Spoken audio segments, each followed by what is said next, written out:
Welcome to another OneTake Watch Party. If you're wondering why we're late, it's because we've actually been talking for about 30 minutes and just realized we weren't actually live. Thanks, Daniel. No, I'm just kidding. Actually, the reason we're late, I'm going to get back to that in a moment. But first, introductions. I'm Gil. I'm Adam. I'm Daniel. I'm Tuco. Nice. Alun. Yeah, we're all in costume. Why are we in costume, Daniel? To celebrate the finale of Better Call Saul. Yeah, That that's was right. Halloween. Oh, damn. That's the one solace we can take in the fact that we're coming to the end of summer here. Better Call Saul's ending. Silver lining, it's almost Halloween. Now, we here at Saulcast and OneTake, we like to celebrate milestone moments in television, which for us are pretty few and far between because there's not a lot of TV we watch. In fact, after this, we're left with the rehearsal, of which there's only one episode left. House of the Dragon, is that what it is? Yeah, it comes out, I don't know, maybe this Sunday or something. That was sarcastic, though. Yeah, I have no interest And in Lord it. of the Rings. Anyway, we're already veering so far wonderful. off topic here. Better Call Saul comes to an end tonight. And that's not only the end of Better Call Saul, it is quite possibly the end of the Breaking Bad era. Because this could be it. I mean, they're saying this is it. Well, for now. There's a lot of these interviews, they're kind of saying, you never know. Adam, gun to your head, if you had to bet right now, within the next decade, will we see new content in this universe? Yes. Yeah, I agree with that. Yeah. Dan, what do you think? It's just too good. Yeah. One? Yeah. I really thought you were going to be contrarian and you were going to have to say, I was No. thinking about it, but I truly do believe we will get more. yeah, me too. Well, let's talk about what's happening tonight. So I would say the main event, well, besides the finale of Better Call Saul, which airs at 9 p.m. Eastern time domestically. A lot of people, they like to remind us that, hey, not everyone's so lucky. People internationally may not be getting the episode tomorrow, but I say those people are very lucky because for them, the show's still going for one more day. I even thought about not watching the finale tonight, and then in my heart, Better Call Saul will never end. And then 10 years from now, I can watch the finale. And finally, Isn't that what the guy did in Battlestar Galactica? yeah, there was a character in Battlestar Galactica who had his favorite book, but he's never finished it. He's like, I don't want to finish the book because then it's over forever. And I always thought that was kind of dumb. Yeah. But now I get it, actually. But we had a few ideas for how to celebrate the finale tonight. A few of you mentioned them in the chat. One of the ideas we floated was a 24-hour live stream. We all tried to talk you out of that. Yeah, I don't know. For some reason, ever since we began doing live streams, I've had it in my head. One day, I want to do a 24-hour stream. And this felt like a great opportunity to do it. But you guys, actually, you were kind of... I kind of wanted to. You kind of wanted to. A lot of listeners dissuaded us that they were worried about physical and I've mental just health. seen you really tired. And I don't know if it's good. Yeah.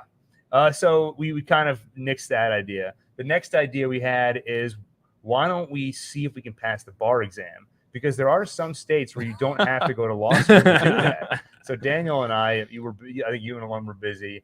Daniel and I were going to take a road trip to Vermont and try and pass the bar exam. But we missed it by like a week. The bar exam was administered like 2 weeks ago, and we missed it.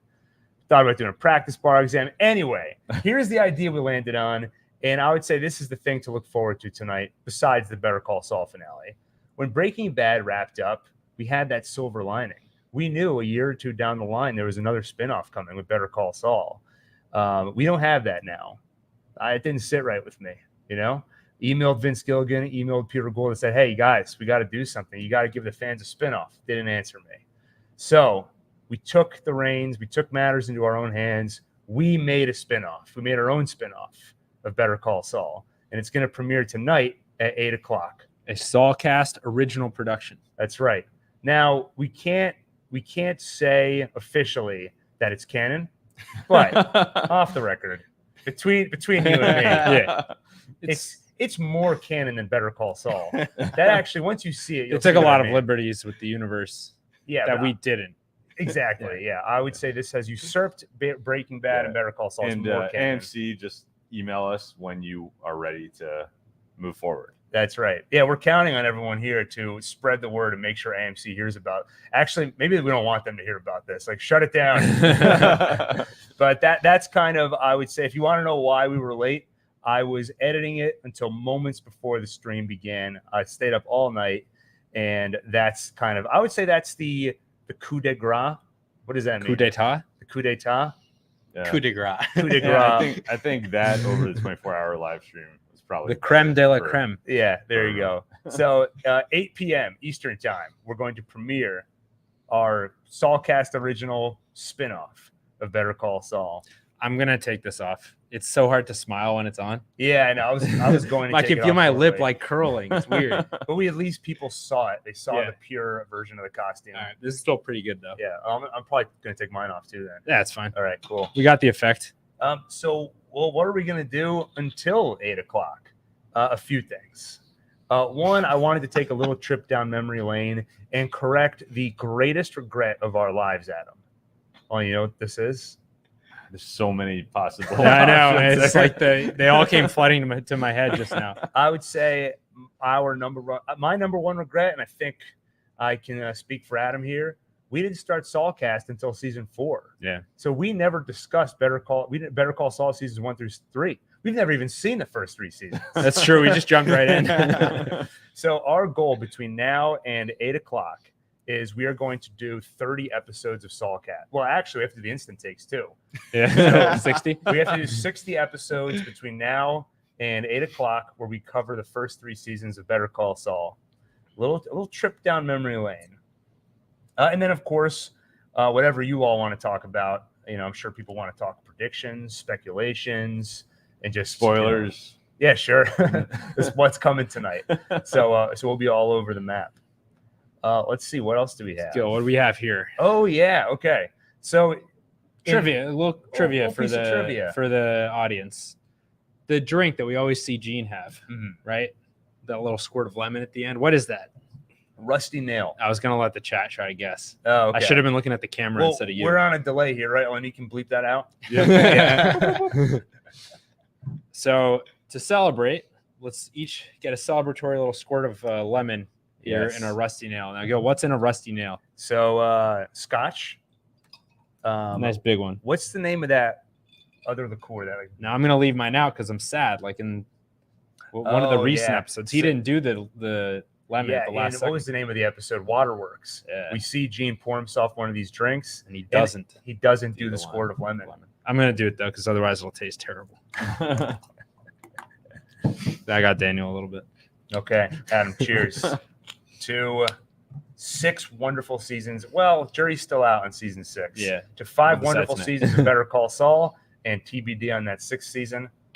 And if you're both on good behavior, you can get rusty nails later in the night Yeah. too. I think. And to the Saulcast audience, with whom I we spit it love. back out. It's Yeah. okay. To the Saulcast audience.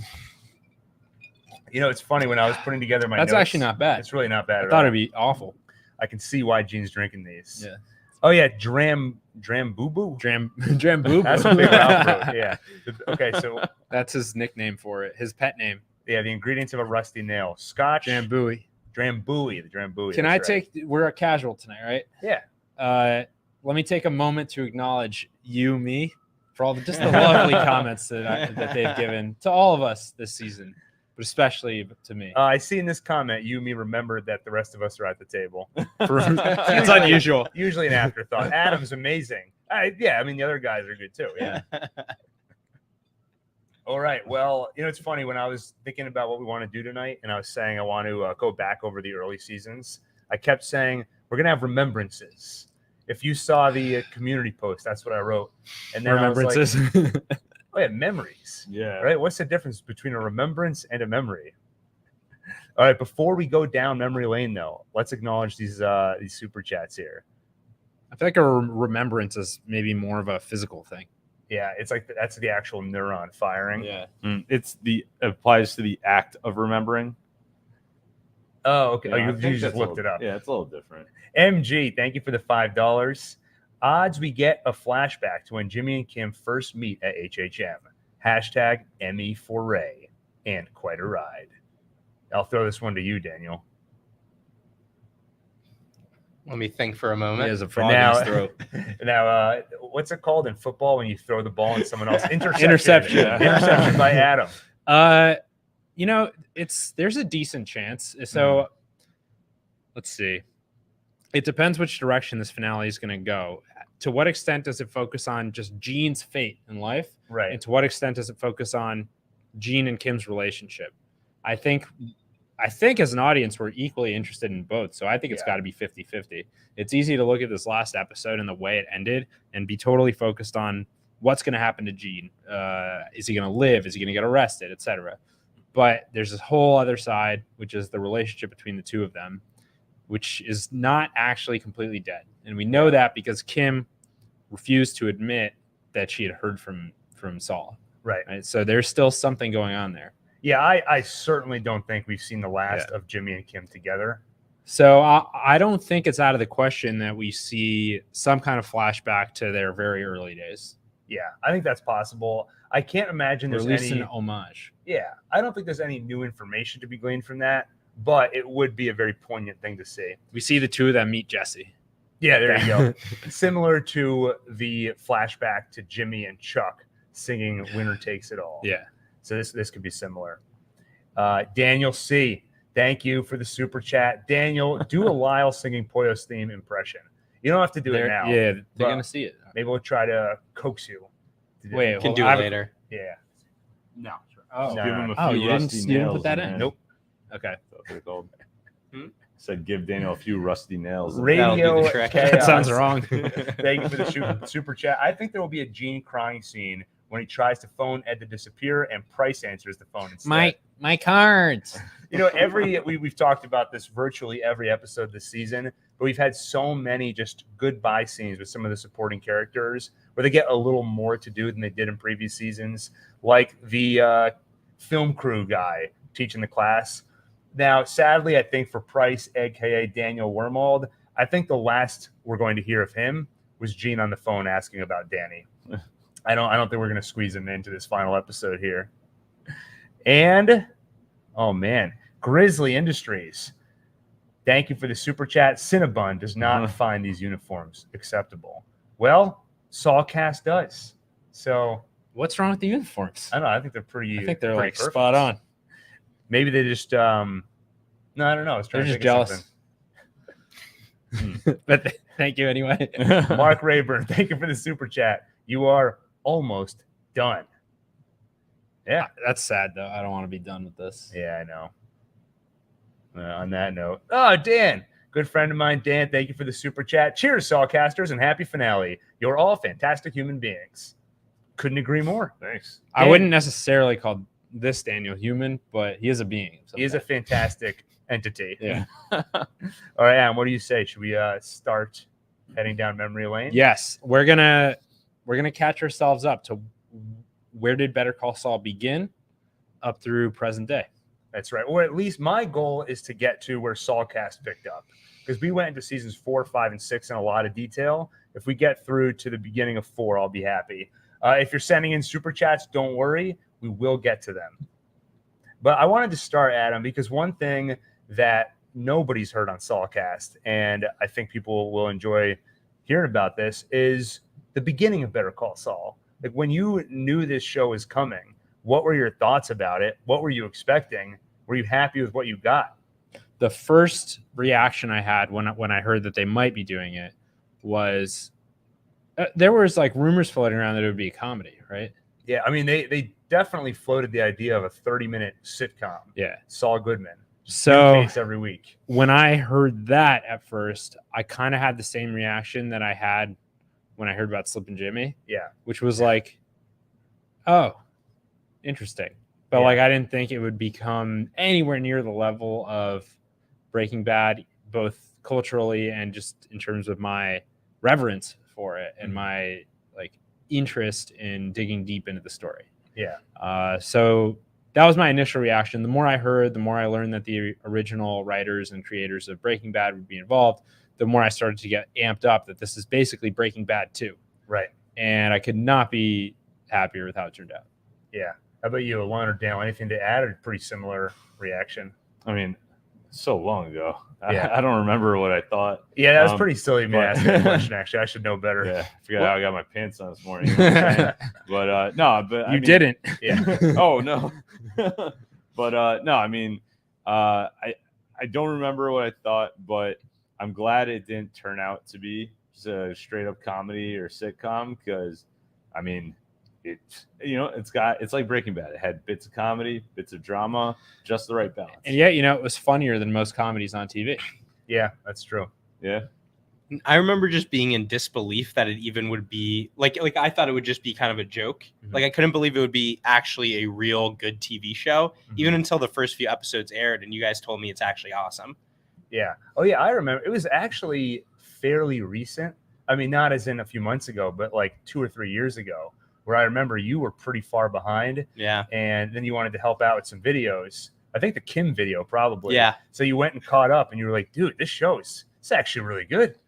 Man, I trust them that like for decades, if they want to just keep making spin-offs of different characters in the show, I right now have full trust that every one of these would be amazing. Like pick any random character from the show. Oh yeah. Lyle. Yeah. Yeah. For example, that would be awesome if Yeah. that were to happen. Or what about Gus in the past? Yeah, for some reason, and I've talked about this before, this is one part of me where, I like to put out a vibe that I'm this intellectual, I think real hard about TV and movies and stuff. But there is one part of me where, and it feels pretty immature, but if a character dies, I just lose all interest in a prequel. Because you know what happens. Yeah, and I know that it's all about the journey, right? We all die. But if I know a character dies an unnatural death, their life is cut short, and I know their fate to that degree, for some reason it makes me so skeptical of the idea of a prequel. Even with Saul Goodman, I think that part of what won me over was that we started the series with the Gene flash forward. To me, that was genius. And that immediately dispels the idea that, you know where it's all heading. Even to the extent you do, you don't really, because we're going to go beyond the Breaking Bad timeline. You know what I would watch? A Jeff spinoff. Because his story is just beginning. That's true. Who would play him? They should, just to mess with people. Just bring the original guy. I would say just recast him Dude, they again. should just Third time. They should just be brothers or something. Every episode, he's played by a different actor. I can see it. Yeah. So yeah, Huel spinoff. would love a Huel. Where he already opens do that? up like a gumbo restaurant in Louisiana. Yeah, because he's back home in New Orleans. Huel's right? rules. Yeah. It would be tough though, because I don't want to see him get into trouble. Yeah. And how many times can we bring out the same trope of we pick a character and watch them slowly go down bad choice road? And I think they got away with it here because on Breaking Bad, it was so focused on Walter White and pride and ego, and that's what kind of took him down that road. Better Call Saul, they blew it up a little bit. Now we're looking at Kim, Jimmy, and we're seeing Mike. We're seeing the different things that push you down bad choice road. I feel like it's pretty well explored. Do I need to see Huel take that journey too? I don't know. But yeah, I'd love to see Huel again. Anyway, so you want to just jump into season 1? Yeah. All right. So I'm going to take you way back. Remember Cucumber Water? Yeah. Remember the tiny office in the back room of a nail salon? It was both where Jimmy worked and lived. There was something kind of cozy about that office. Yeah, when I think about what I missed from the earlier seasons, that's one of the sad things. We keep saying that the show's wrapping up tonight, but in some sense, it feels like a show has ended because there was a Better Call Saul flavor that we're never going to taste again. We did say turn your volume down. We did say that. Do not disturb is not enough. Yeah. You got to mute too. Yeah, but there's a Better Call Saul That's flavor. a kind of a tradition to Saulcast, though, for this to happen. Yeah, it's fitting that would happen one more time. Yes. All right, continue. Yeah, there's a certain flavor to Better Call Saul we're not really ever going to taste again. I mean, to some Cucumber. Cucumber. That's the Yeah, flavor. that's right. To some extent, we did with the Nippy episode, classic scam. But even that, there was definitely a dark cloud over that entire episode. When you realize that this is basically Jimmy circling the drain, relapsing into old habits. But yeah, I miss those days living in the nail salon. Early on, Jimmy woos the Kettlemans as his first big client. Craig was accused of embezzling $1.6 million as the county treasurer. Everybody knows he's guilty. And Adam, do you remember what scheme Jimmy tried to use to win the Kettlemans as his client? Oh, come on. We all know this. Well, didn't he want them to be turned off to like the bigger guys? So he wanted to play the hero. Oh, with the billboard. No. Rewind even further. You're talking episode 4. I'm still in Yeah. episode 1. The skateboard. Give me a hint. Oh. Yeah. The skateboard Oh, twins. okay. Yeah. Oh, Yeah, and they then were. it was the wrong car. That's right. Actually, you should be the one to talk about this, Tuco. It was Tuco's my abuela. abuelita. Abuelita. Abuelita. Remember how many You times? pumpkin, my abuelita. That's right. Yeah. Leading up to the premiere of Better Call Saul, how many times in interviews did they say, this isn't just going to be about trotting out Breaking Bad cameos? Episode 1 ends with someone getting pulled into a house. Oh, who pulled them in? And then Tuco sticks his head out the door. Yeah. Puts his head back in. Now, luckily, I remember vividly, they did a 2-night premiere. So episode 1 came out, and then the next night, episode 2 came out. Or they came out at the same time, I forget. But I remember at the end of that first episode being like, really? But then episode 2, I had what at the time and for a few years was one of my favorite scenes of the entire series. When Tuco drags the skateboard twins and Jimmy out to the desert and he has to negotiate for their lives. Now that's since been usurped for me, but for a while that was my favorite scene because it perfectly blended thrills. It was so suspenseful. Comedy, watching him negotiate with Tuco from cutting off their arms down to just breaking their legs. And just drama, just a great mix. And that was like the thesis of the show, was that tone. But yeah, that was the cliffhanger the episode ended on. Now, that was our introduction. Now, one of the things that surprised me about the first season is how long it took for Nacho to become a main character. Like, we didn't really focus on Nacho that much until, I mean, he was definitely there, but till season 4. Like, a lot of these smaller characters snuck up on us in their importance. Like Nacho, Kim didn't start off as even that big of a role. She was Jimmy's friend who they would kind of pal around with, like, and smoke cigarettes in the parking garage. Right. Even Lalo, his first appearance, like, I thought he was cool, but I didn't think he would become so important. Yeah. His introduction, Lalo, just cooking those tacos. Yeah. We had no They're idea. so good, you're gonna die. Yeah. It was like that entire cliffhanger ending depended on Tony Dalton just being awesome because there's no context. We don't know who this guy is. And it just leaves you saying, I can't wait for the next episode and find out who this Lalo guy is. Then he went out like a chump. The one just slaps one of these mustaches on, he becomes Lalo instead of Tuco. Yeah, now, so after Jimmy negotiates for their lives, so who was present for that whole negotiation? Nacho. That was kind of our introduction to the character.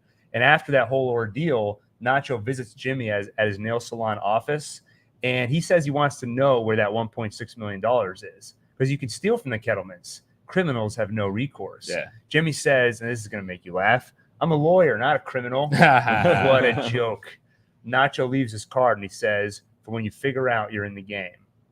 And that was a repeating theme in the first season, or I guess the entire series. But everybody knew, they could just smell it on him. Everybody knew where Jimmy was heading.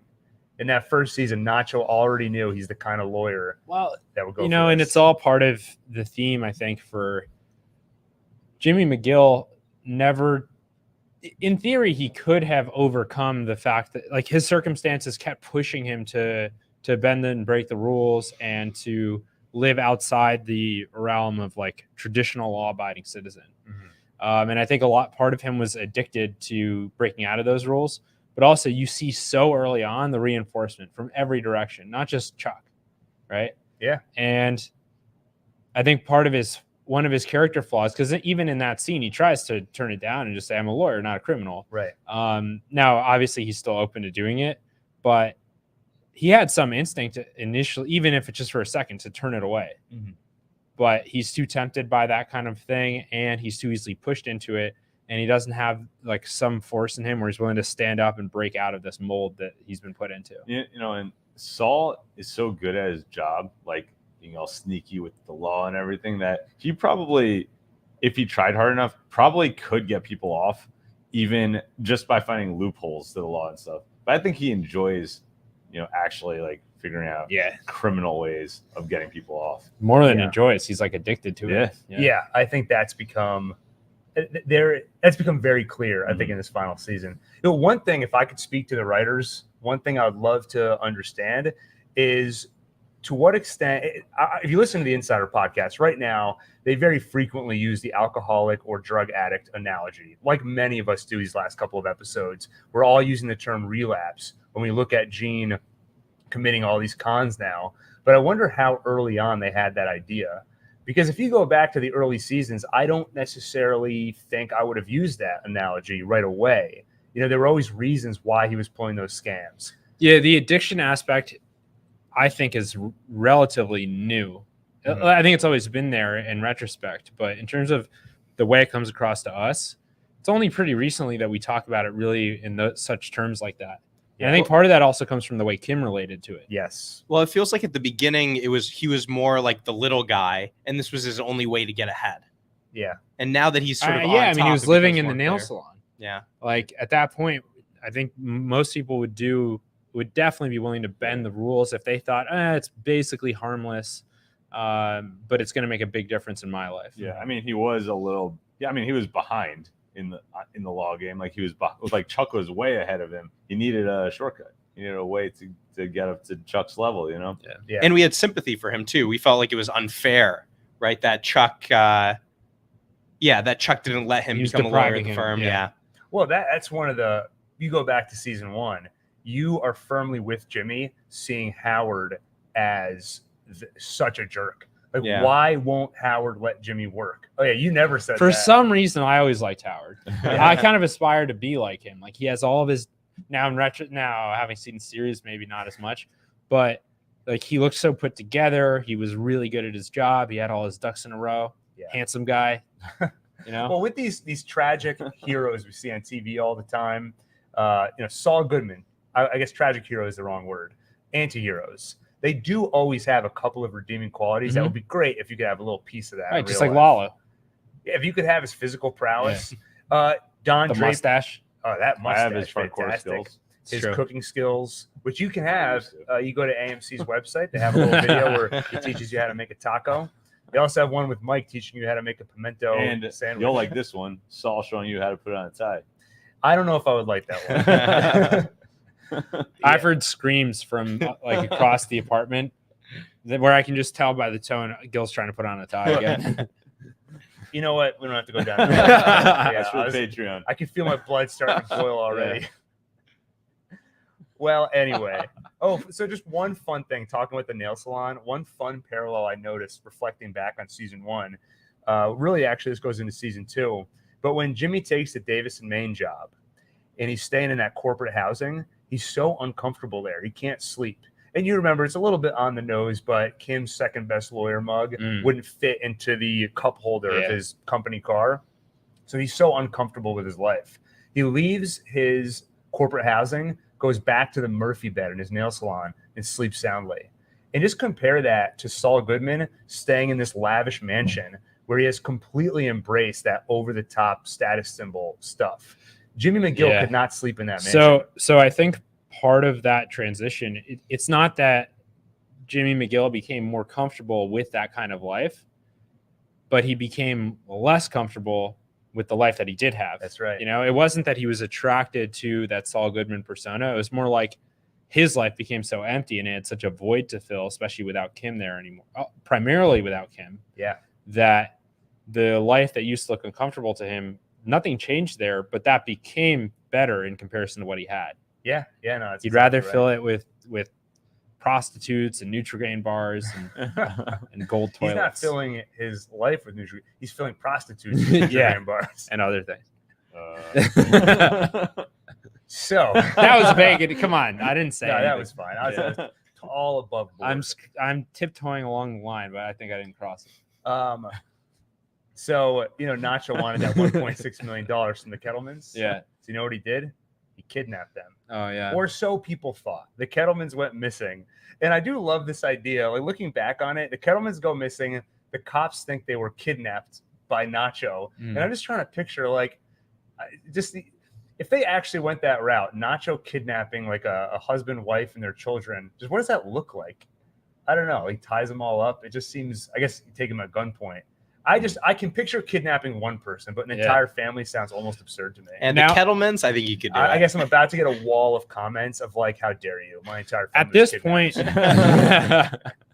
At this point, do you think that the writers didn't realize Nacho would become more essential to the series, or that we would eventually they would eventually make us like him? I gotta think no, right? Because like this is a really messed up thing to do. Yeah. Actually, early on, Nacho is not that sympathetic. Yeah. Like, yes, he seems a little bit more reasonable than Tuco when he's negotiating with Jimmy over the lives of the skateboard twins. Yeah. But then he immediately says, "Oh, I can steal that $1.6 million." And then even when he's dealing with Daniel Wormald, like, yes, it's black market, but there is an exchange of goods and services there. He's paying Wormald. Wormald is selling him the pills. And then as soon as Nacho gets Wormald's address, he goes and steals his cards. My cards. And all the pharmaceuticals. Yeah. But that's not cool. Like, to me, Nacho is actually pretty unsympathetic in the first season. And then in season 2, that's when they started to craft a little bit more of a story there. When he hires Mike to assassinate Tuco. Sorry, Alon. Your favorite character was Tuco. Yeah. I don't know if people can see, by the way. You should hold up. You've got the little boxing glove necklace. Yeah, but it's kind of whatever. It's all right. they don't fall properly. It looks kind of weird. They end up forming what looks like an upside down heart. Exactly. Yeah. Yeah. So the Kettleman's go missing. I like the weight though. It's for your abuelita. Yeah. You should kiss it and then pour one out like onto your laptop. So Nacho is accused of kidnapping. Don't do it, man. Oh, Don't do okay. it. It's not worth it. Nacho's accused. By the way, there was a of- super chat before it saying like they're predicting, it was like money in wow. advance for the glass that you're about to knock over. It's actually tipped over right now. Yeah. It's not going to get knocked over, but what happens is every time I take a sip, all that condensation builds up. Just drips all You're over your gonna see, computer. I'll do this, and then you'll see me wipe my computer. I'll just never remember. Someone is pointing out that the necklace looks like something else. You're kind of right. Oh boy, Well, an upside down heart always looks like that. You guys Yeah. made me kiss it. I wouldn't be. They say that's where the symbol comes from. Can't believe. Really? Can't Yeah. believe it.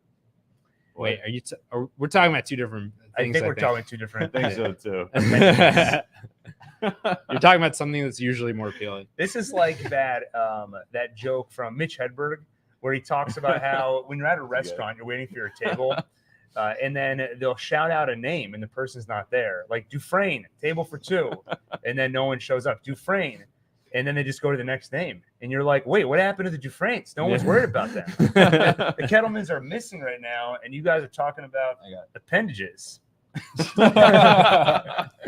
So neither. No, whatever. Go ahead. well, Nacho's upset about this because he's people saw his car spying on the Kettlemans, and Jimmy made that anonymous phone call to tell the Kettlemans that they should go on the run because he's worried Nacho's going to go after them.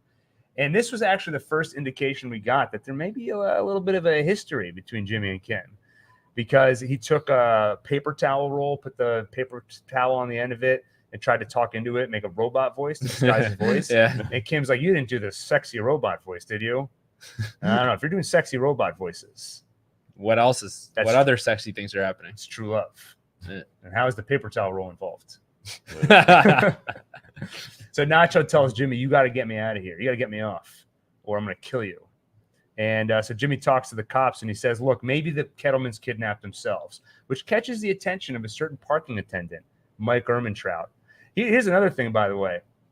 Early on, you might have thought Mike just had cameos in this show, because he was literally just the troll under the parking attendant bridge. Yeah. And then just all of a sudden, it was kind of jarring. He like kind of stole the show. Yeah, pretty early suddenly, episode 5 was just all about Mike, just kind of out of nowhere.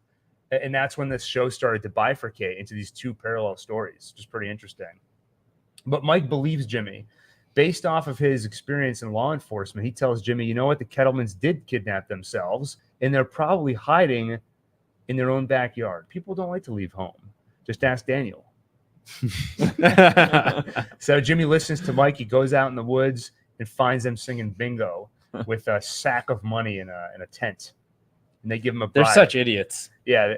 I mean, what were your opinion of the Kettlemans? Did you find them? They have definitely grown into this endearing thing. People love the Kettlemans.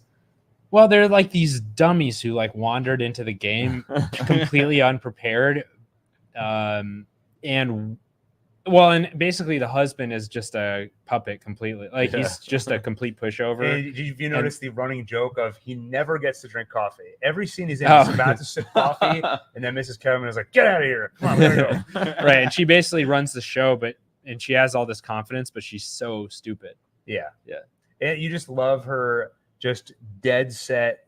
Will never acknowledge No, that no. Craig committed a crime. Yeah. And Johan, I know you're saying we don't have time to recap the entire series episode by episode. I'm going to prove you wrong. We're not really going episode by episode. Nah, broad strokes. Yeah.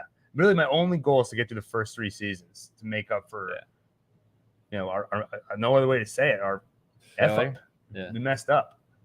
So I tried. I was there. Episode 1 of the series, I was taking notes because I thought we were going to do a podcast. Yeah. I wasn't ready for it yet. Yeah. I think we waited until the right time. I agree. So the Kettlemans bribe Jimmy. At first, he doesn't want to take the bribe. He says, "Why don't you just hire me as a lawyer or give me a retainer?" But they won't do it because he's the kind of lawyer guilty people hire. So the Kettlemans are dumb. But like Nacho, they can also see into Jimmy's soul, and they know his fate. But what does he do with that bribe? You remember? In the chat, anyone remember what Jimmy did with that bribe? I don't remember. I'll give you a hint. Hamlindigo blue. Jimmy gets a makeover to look just like Howard. So it's not the first time. Yeah, so this is... Or it's the other time wasn't the first time. No, this is the first time. That's what I'm saying. The one we saw in the future Oh, yeah. with The the one that- prostitutes. Oh, yeah. The second time Yeah. that Jimmy looked like Howard this season essentially is a callback to season 1 when he did it. Yeah. So he puts up this sign, this billboard advertising JMM, Jimmy McGill, Mhm. but it looks just like the HHM logo. Yeah. And it's him going to war with Howard. Like we said, Howard was presented as kind of the villain in the first season. And I think the writers actually intended it that way at first. And then they realized it's a lot more interesting if Chuck is the one pulling the strings. But Jimmy gets ordered to take down the billboard. So what does he do? Hires the film crew to document the entire thing. Yeah. And he starts talking to the camera about how these big law firms are putting the little guys out of business. Then the worker taking down the billboard falls down. Jimmy runs up, rescues the guy, paints himself as a hero. Is this the first time we saw the film crew? Yes. Yeah. This They- is their introduction. I love every side character in this show. Has such a no matter how like evil or stupid or whatever, they all have some enduring quality that makes you want to see more of them. Yeah. There were actually 2 major introductions this episode. The film crew, and then also, I will say, this is the first time we met Giselle St. Clair. Because when this hero story gets out, everyone buys into it. There's a surge in Jimmy McGill's popularity as a lawyer. But at HHM, Howard is not happy about this.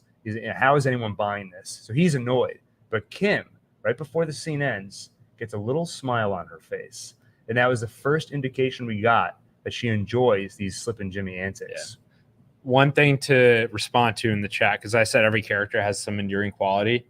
Oh, even Hector? Yes, actually, because for the first time ever, I found myself feeling sorry for him when his nephew, Lalo, was dead. Mm-hmm. And he's the only one who knew it, right? But he had heard from him when he was still alive, and no one believes him, and he's sitting by the pool, and basically his own children pick him up and carry him out, like by the chair, and he's completely powerless. In that moment, as evil as he is, in that moment, I felt terrible for him. Yeah. Also, there's a super chat that we have to respond to my right Lord. now. This is crazy. Wow. Okay. This is record setting. Wow. I actually have goosebumps. I'm Yeah. kidding. Wow. Holy Duckley. moly. Thank you for the 100 pounds. Right? Yeah. That's incredible. That's That's about the same as the dollar, I think. yeah. I think so. I was gonna say it's more, but I don't think that's true anymore. I have had the time of my life with you. That makes me so happy to hear because Wow. I think a lot of what we're doing, we were inspired by podcasts that we felt this way about. Yeah. Like there are podcasts that you and I have been listening to for literally a decade now. Yeah. And that's how I feel about them. It's like they're like my friends. They don't even know me, but they feel like I'm friends with them. And it's like comfort food to listen to them. And I can go back and re-listen all the time. Yeah. I mean, having we started with podcasts and then we started doing a lot of YouTube stuff. You know, that's one take. But one key difference between video essays and these tightly edited YouTube videos versus a podcast that I've noticed is there are some YouTubers I love, but there are a few YouTubers where I'll listen or watch everything they do. Yeah. But if there's a podcast I fall in love with, I will go back and binge 300 episodes of it. I will listen to every conversation. Like if I realize I wasn't paying attention for a little bit, I'll like skip back because I don't want to miss it. Yeah, exactly. And the main thing I realize is that when you listen to a podcast, you feel like you really connect with the person. You get to know them because it's so much more natural. Yeah. It's a conversation. It's not a prepared presentation like a YouTube video might be. So I have felt that connection as a listener many, many times in my life. And my dream was to one day have someone feel that connection with me. So Duckley, you just made our dreams come true. Yeah, the name Duckley is now imprinted on my brain. Yeah. And I will, and soon it'll be imprinted on my body. 'Cause I'm getting the first tattoo ever. Yeah. Right on my lower back. No, yeah, seriously. How much would someone need to give you to actually get their name tattooed? Couple thousand. I actually don't. For me personally, I don't know that there's any amount of money. Come on, $1 $1 billion. You wouldn't do it for $1 million? Okay, that was a really stupid. Yeah. Let me backtrack that. If someone gives I would me get a $1 billion super chat, I would get a hate symbol tattooed on my forehead for certain. I was gonna say the name of it, but I said not to.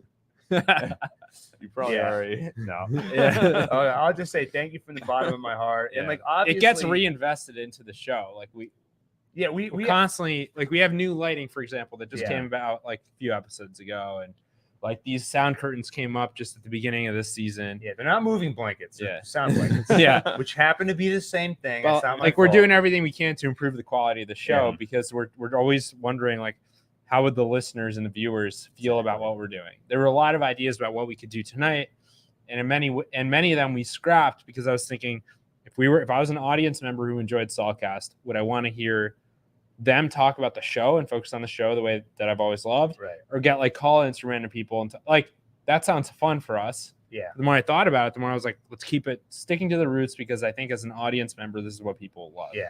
Yeah, that's right. So shout out to Duckley, and obviously shout out to everybody that's in the live stream right now and anybody listening to this on replay. And we do have a bottle of champagne. We're going to do a toast later in the evening. And that's when I'm going to get really sentimental. Anybody, I would say, get a tissue ready. Yeah, Gil might shed a tear. And your own glass. Yeah. It's going to be Waterworks Part 2 in here. That's right. We'll do it simultaneously. Yeah, so simultaneous toast, sobbing and toast. I don't know if we're going to do that in the pre-show or the post-show. But for anyone who joined late, by the way, I'm just going to say this one more time before we get back to season 1 here and our remembrances. At 8 p.m. Eastern time, we got a really big treat coming for you. And everyone's disappointed. There's no new spinoff after Better Call Saul. Wrong. They wouldn't do it. AMC didn't do it. Peter Gould, Vince Gilligan didn't do it. We went and we shot our own spinoff. Took matters into our own hands. And that's the super full chats, measure. That's what they've gone towards is the budget for the spinoff that we shot. And you will see at 8 o'clock tonight. And one final thing. Yeah. Jay Wilkes is completely right. Discord is okay. Like this is better, the OneTake Discord. Mm-hmm. But Patreon is where it's at. That's true. You get if you subscribe to the Patreon for as little as $1 a month. Yeah. Right. You get access to all kinds of fun stuff like behind the scenes. Gil does a vlog, like confessional style, where he talks about his real feelings about the show. Real feelings about me. You can get his tattoo live. Yeah, I'll do it. Adam says a swear word. That's true. On one of them. Yeah, we let our hair down. There's certain things. Look, confession time. All right. None of us have that much hair. We censor ourselves. That's true. Know, I'm not saying I have certain thoughts, and there's a little filter. You can't see it because it's nothing bad. We're worried about we censor ourselves so that we don't get censored by the big guys. Right. So if you want to see the uncensored, unfiltered, if you want to, see the good stuff, check out the Patreon. Yeah. Well, why don't you go ahead and post the link in the chat? And I meant to put it in the description of this video. Why don't you go ahead and add it? All right. With that, on it. You want to get back to the Kettlemans? Yeah. We're running. So if for anyone new, we're running through the series. We're trying to catch up. Really quickly. Yeah. Okay. So Daniel's never even seen Better Call Saul. So I'm trying to this is really helpful for me. So Jimmy does the fake hero thing, right? And the publicity of that leads to a bunch of new clients. Mm-hmm. Most of them are duds. Remember? Chandler, I want it all. You're so big, Chandler. This is the talking toilet seat guy. Yeah, that's right. Which yeah. may have been the beginning of the toilet humor on this show. Yeah. One of our favorite parts of the show. There's one guy who wants to secede from the union, and you can see in Jimmy's eyes, like, this guy's crazy. I hear that. But, you know, yeah, we're starting a Saulcast. Saulcast is going to become its own country. It's just this table right here. International waters. And so the guy's like, I'm going to pay you $1 million up front. So I really want you to be focused on this case. Mhm. He hands him the briefcase. Jimmy opens it up, and it's a bunch of money with the guy's face printed. Oh, right, because he's a sovereign, like, Makes it citizen. a new Yeah. currency. But his most promising client, I mean, it's crazy. And I know they didn't plant stuff in the first season with the idea, oh, we're going to come back to this in the final season. But they did such a good job of looking at the seeds they planted and using them. But back in season 1, this is where it all starts with Jimmy's relationship with senior citizens. His most promising client is Mrs. Strauss, who needs help with her will. Jimmy does a great job, and Kim encourages him to pursue elder law. And this is also the first time we get a little glimpse into Kim's life and the things that she wants. So she tells Jimmy, like, you should think about elder law. It's something I considered myself, because she watched her grandmother at the end of her life, how they have to deal with insurance companies, scumbag cousins stealing their savings and pain meds. Yeah. Getting old sucks. Seniors need someone on their side. And Here's now, the before you problem. go, but Okay. like, we know nothing about Kim's past. Now we know had a grandmother that she had a relationship with, had scumbag cousins, It's true. one of whom was named Jeff. She had an aunt named Marion. Yeah. So one problem with this, in theory, it sounds great. Like, it's a good path for Jimmy to follow. Yeah. The problem is people don't understand the need for excitement that he has and the need for risk taking. Yeah. And so they couldn't have picked a more, like, boring sounding population for him to work with. I think it actually ended up going okay when he was doing it, but it doesn't have that, like, poof that he's looking for, right? Yeah. So it's in the end, it's not enough to keep him off the streets, basically. Like, if you're Yeah. looking for something, like, you know, like, they want kids to play basketball so they don't do drugs. It's like the same thing. Yeah. Well, so I got a reply. I saw Yeah. a comment about 5 of them. Rajas Kane says Jimmy never scammed seniors. That's not That's true. just not true. Very not true. He stole the Hummel figure. Stole the Hummel figure. Well, no, he stole that from the copy machine people. Oh yeah, you're right. He learned about it. from Yeah, senior. you're right. You're right. But he turned the entire senior community against Irene Mm. to pressure her into settling the San Oh, Pedro yeah. debts early. That wasn't cool. Yeah. But he turned it around. That's true. Like, he has a soft spot for them, just the same way, like, Jesse has a soft spot for kids.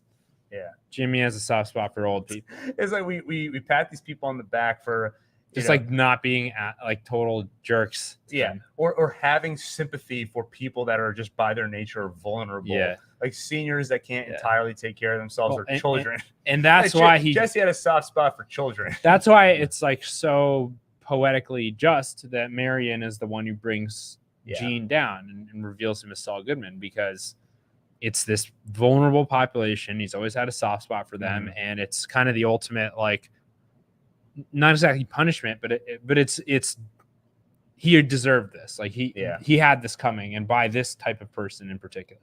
Yeah, exactly. So Jimmy has been delivering groceries and papers, the newspaper, to Chuck every day. He took care of Chuck in the early seasons. Mhm. It's easy to forget how good he was to his older brother early on. But I do the after- same thing to Gil when he's editing a podcast. Yeah, that's right. I sit in my room, Adam's bringing me the newspaper. Yeah. And by the way, I do want to say, because probably I take a slice of pizza and just slide it under the door for you. That's why my cholesterol's so high. Yeah. Female's garbage. I love pizza. Me too. It's like Let's one order of my some favorite pizza. We're foods. putting the stream on pause. Yeah. I did want to say, for anyone who joined late, if you're sending in super chats, we're not ignoring them.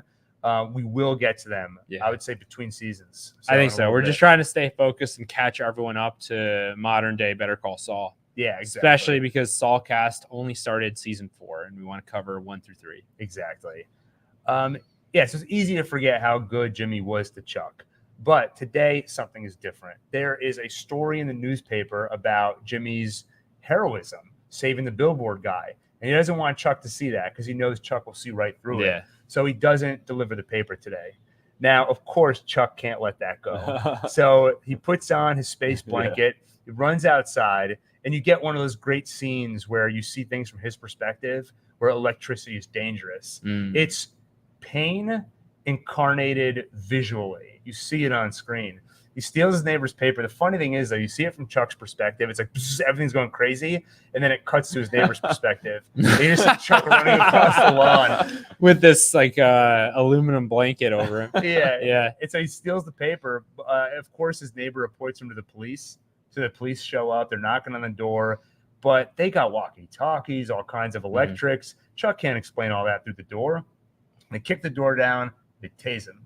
Oh, that's literally the worst thing you could do. And now, do you remember in Arrested Development where Buster was in a coma? Oh yeah. And then the doctor was basically explaining in complicated words that he's faking it. Yeah. He's like he's awake.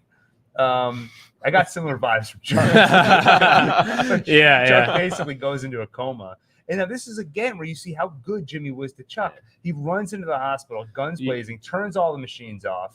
You know, in the medical world, there's a test. It's not exactly for coma, but for people who are people who are either pretending to be unconscious or having something called a pseudo seizure, which is it's kind of like a seizure, except there's not in a real seizure, your brain's actually going haywire, and there's all this crazy electrical activity that's like screwing with your body. In a pseudo seizure, it's often just like a psychological kind of faking it, even if you don't really realize you're doing it. The test is you pick up the person's arm over their head and drop it. And if they actually try to stop it, or if it just moves to the side rather than hit themselves, you know they're faking it. Even if it's not conscious. Well, I've had a lot of practice accidentally dropping my phone on my face. That's how I know you really fell asleep. I could probably go through with the. I remember in Breaking Bad when the two airplanes crashed and it was like a big disaster. Yeah. You had like kind of the equivalent happen to you. You had you got an airplane in your eye. Oh yeah. This is the craziest thing, and like I've never fully understood it, but I remember it happening. Like there's you know the complicating factor to this, which was when I was really first of all, my memories go back. You know where they're going with this. When I was really young, like my memory goes back much farther than most people for some reason. Like my remembrance this is gonna sound messed up. Above average. Yeah, my remembrances. All right, I'm just gonna say it. Yeah, I remember being breastfed. No, you don't. I do. Real? I remember it, and our mother said that didn't happen. I've never heard this before. Neither have I. Pretty much by the time I was 1, she stopped. Yeah. Why would you waste this on the? This should be on the Patreon. Okay, we didn't even know. Just kidding. All right, so I remember. So my point is, my memory goes back really far. Yeah. And when I was very, very young and very stupid, I didn't realize that to go to sleep, you have to close your eyes. Right. So I would lay there with my eyes open, and then suddenly I would just wake up the next day. Usually, so I had my eyes open, and for some other reason, this is not my fault. When I was going to bed, first of all, I didn't even sleep on a bed. I slept on some kind of foam thing.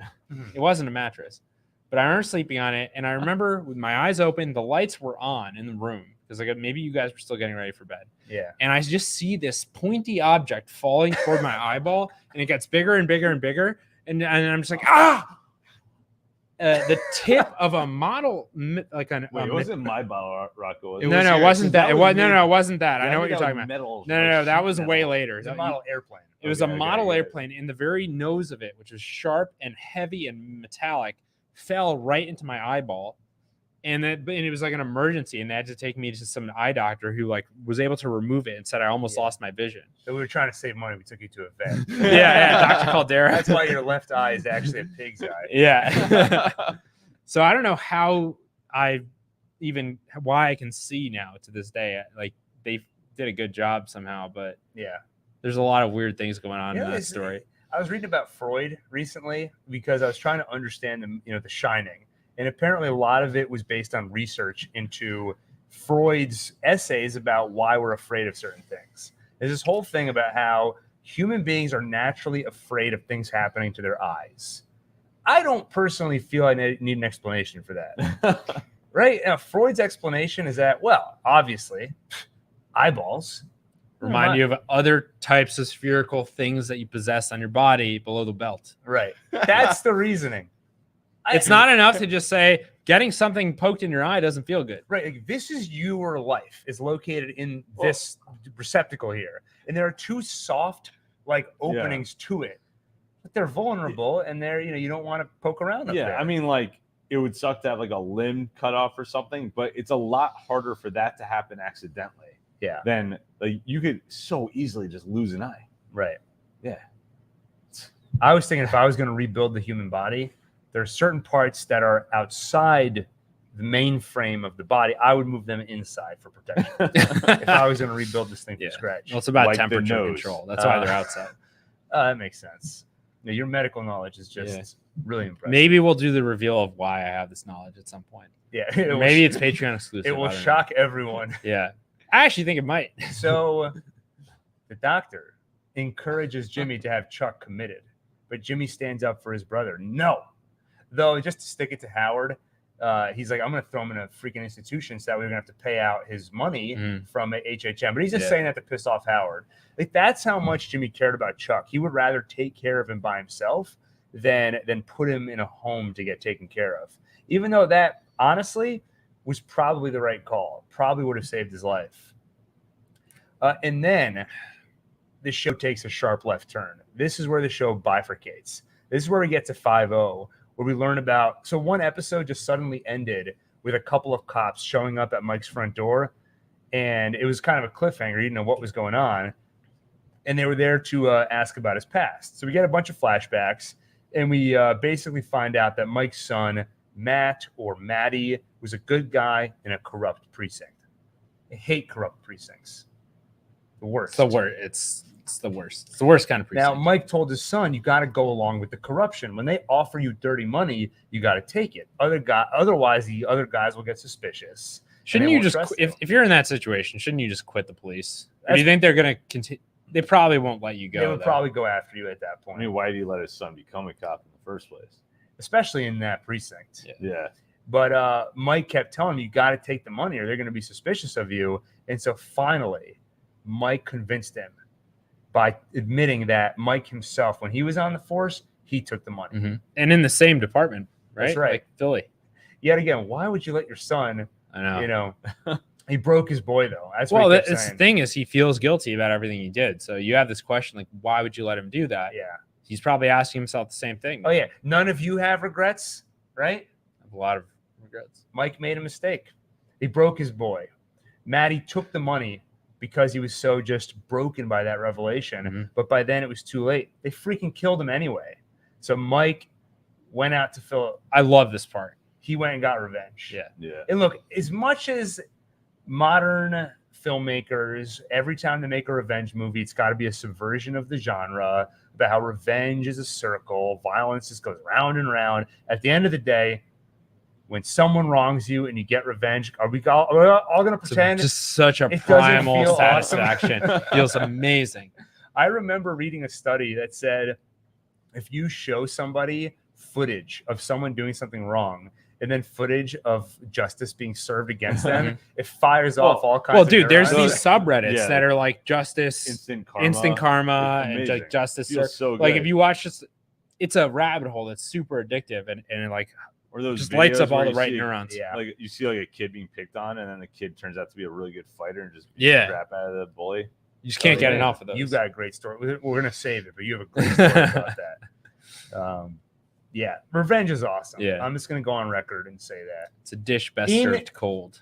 In film, It's like garbanzos. like in TV shows and in movies, revenge is awesome. In real life, It's still kind of it's awesome. Yeah.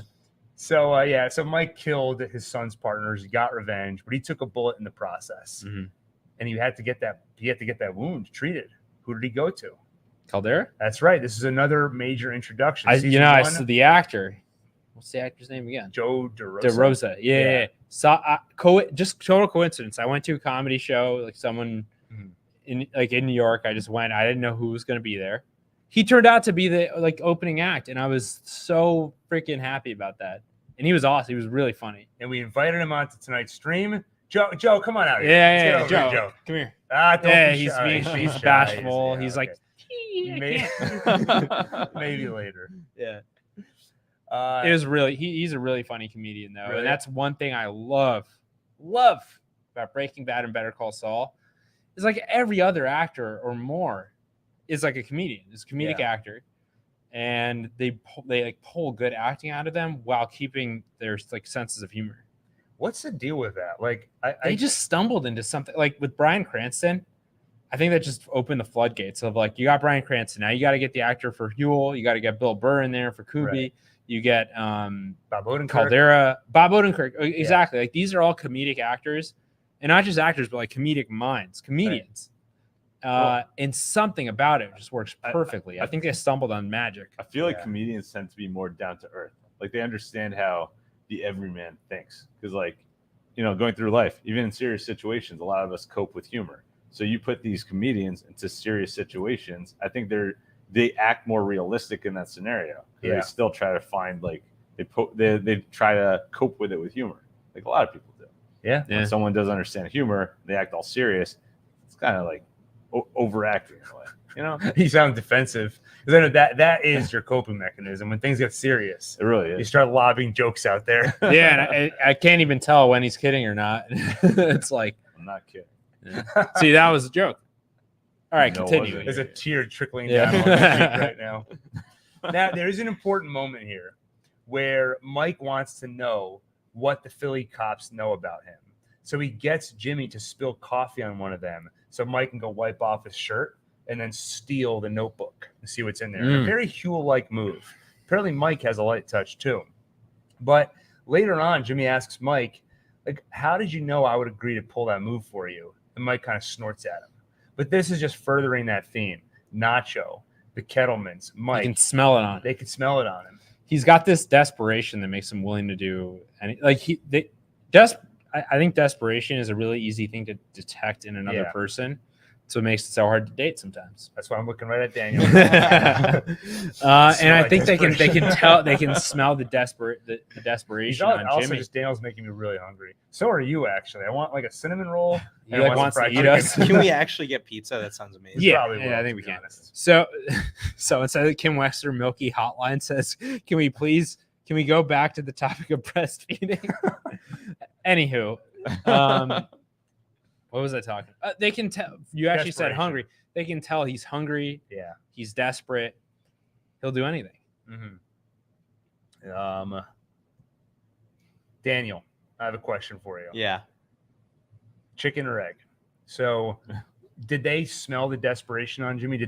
Could they tell that he is the kind of guy that's going to take shortcuts and scam people? Could they tell, or is everybody constantly saying that to him? You're the kind of guy who defends guilty people. Mike knew he would be willing to spill the coffee. Did that turn him into what people thought he was? Chicken or egg? It's kind of both, right? But he's always had a chip on his shoulder, right? Yeah. Since he was a kid. Right.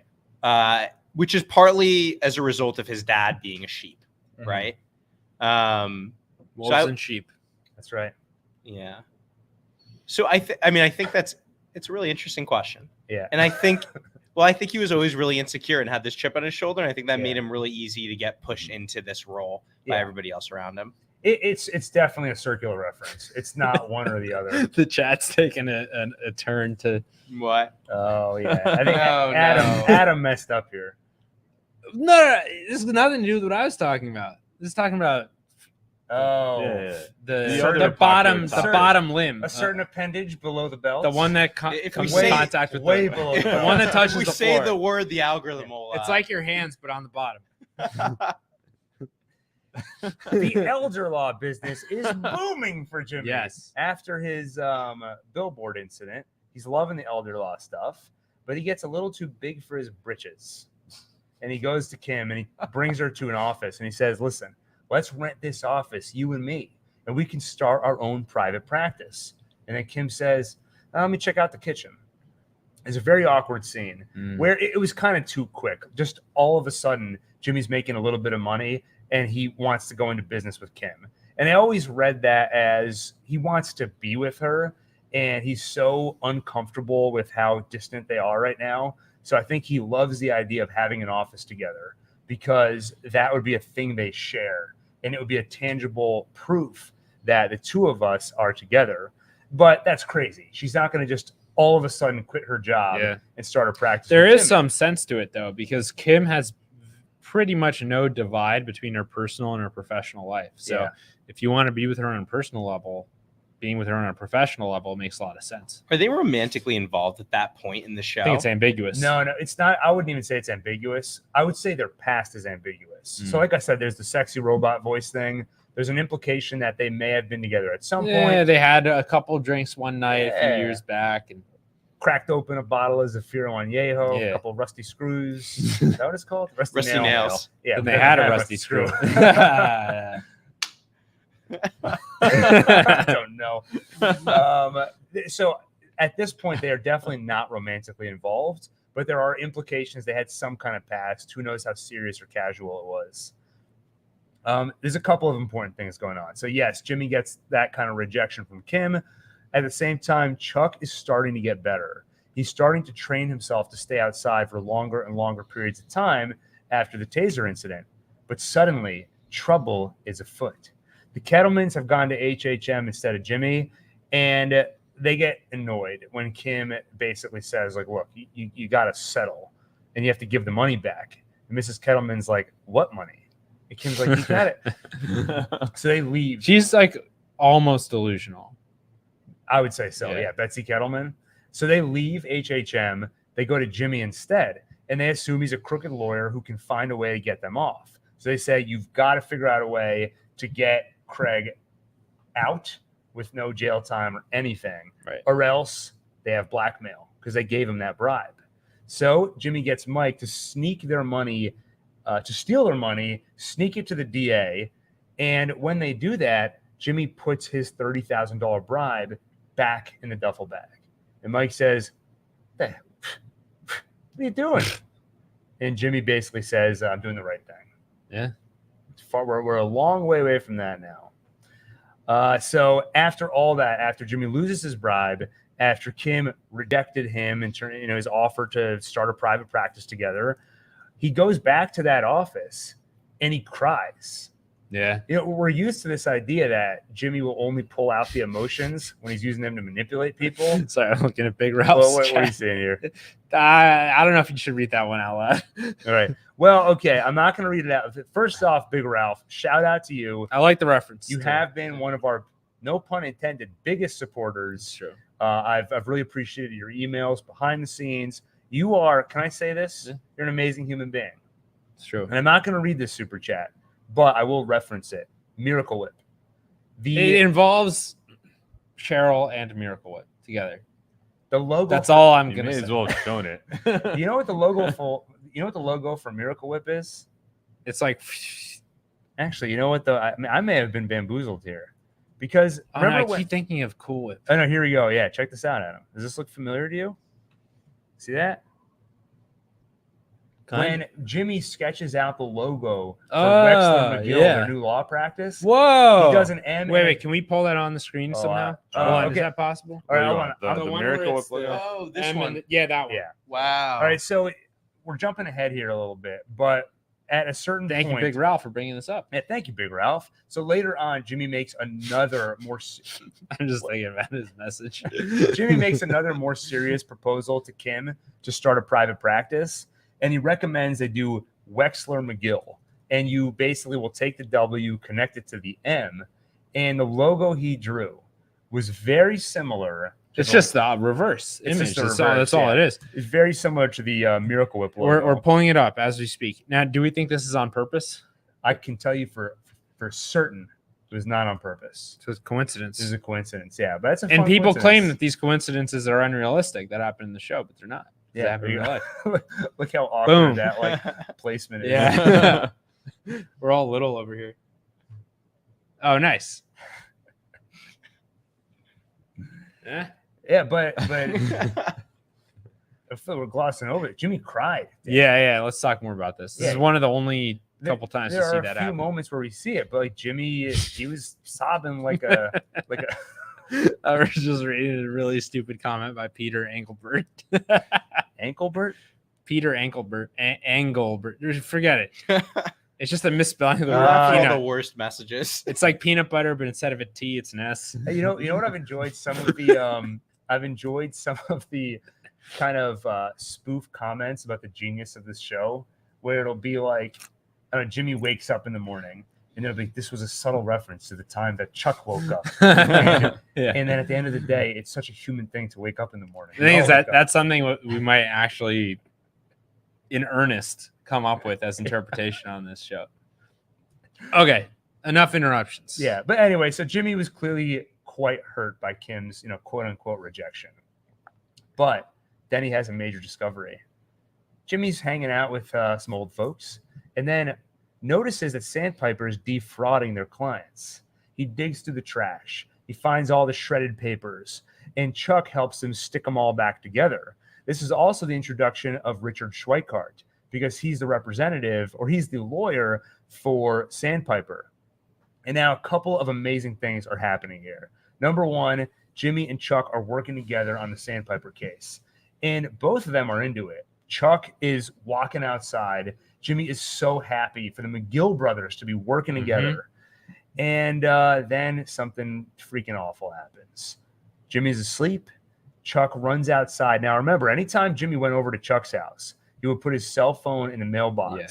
Chuck heads outside with an oven mitt and a pencil and uses the two of them to do something with the phone. We don't know what. He's really lost his marbles.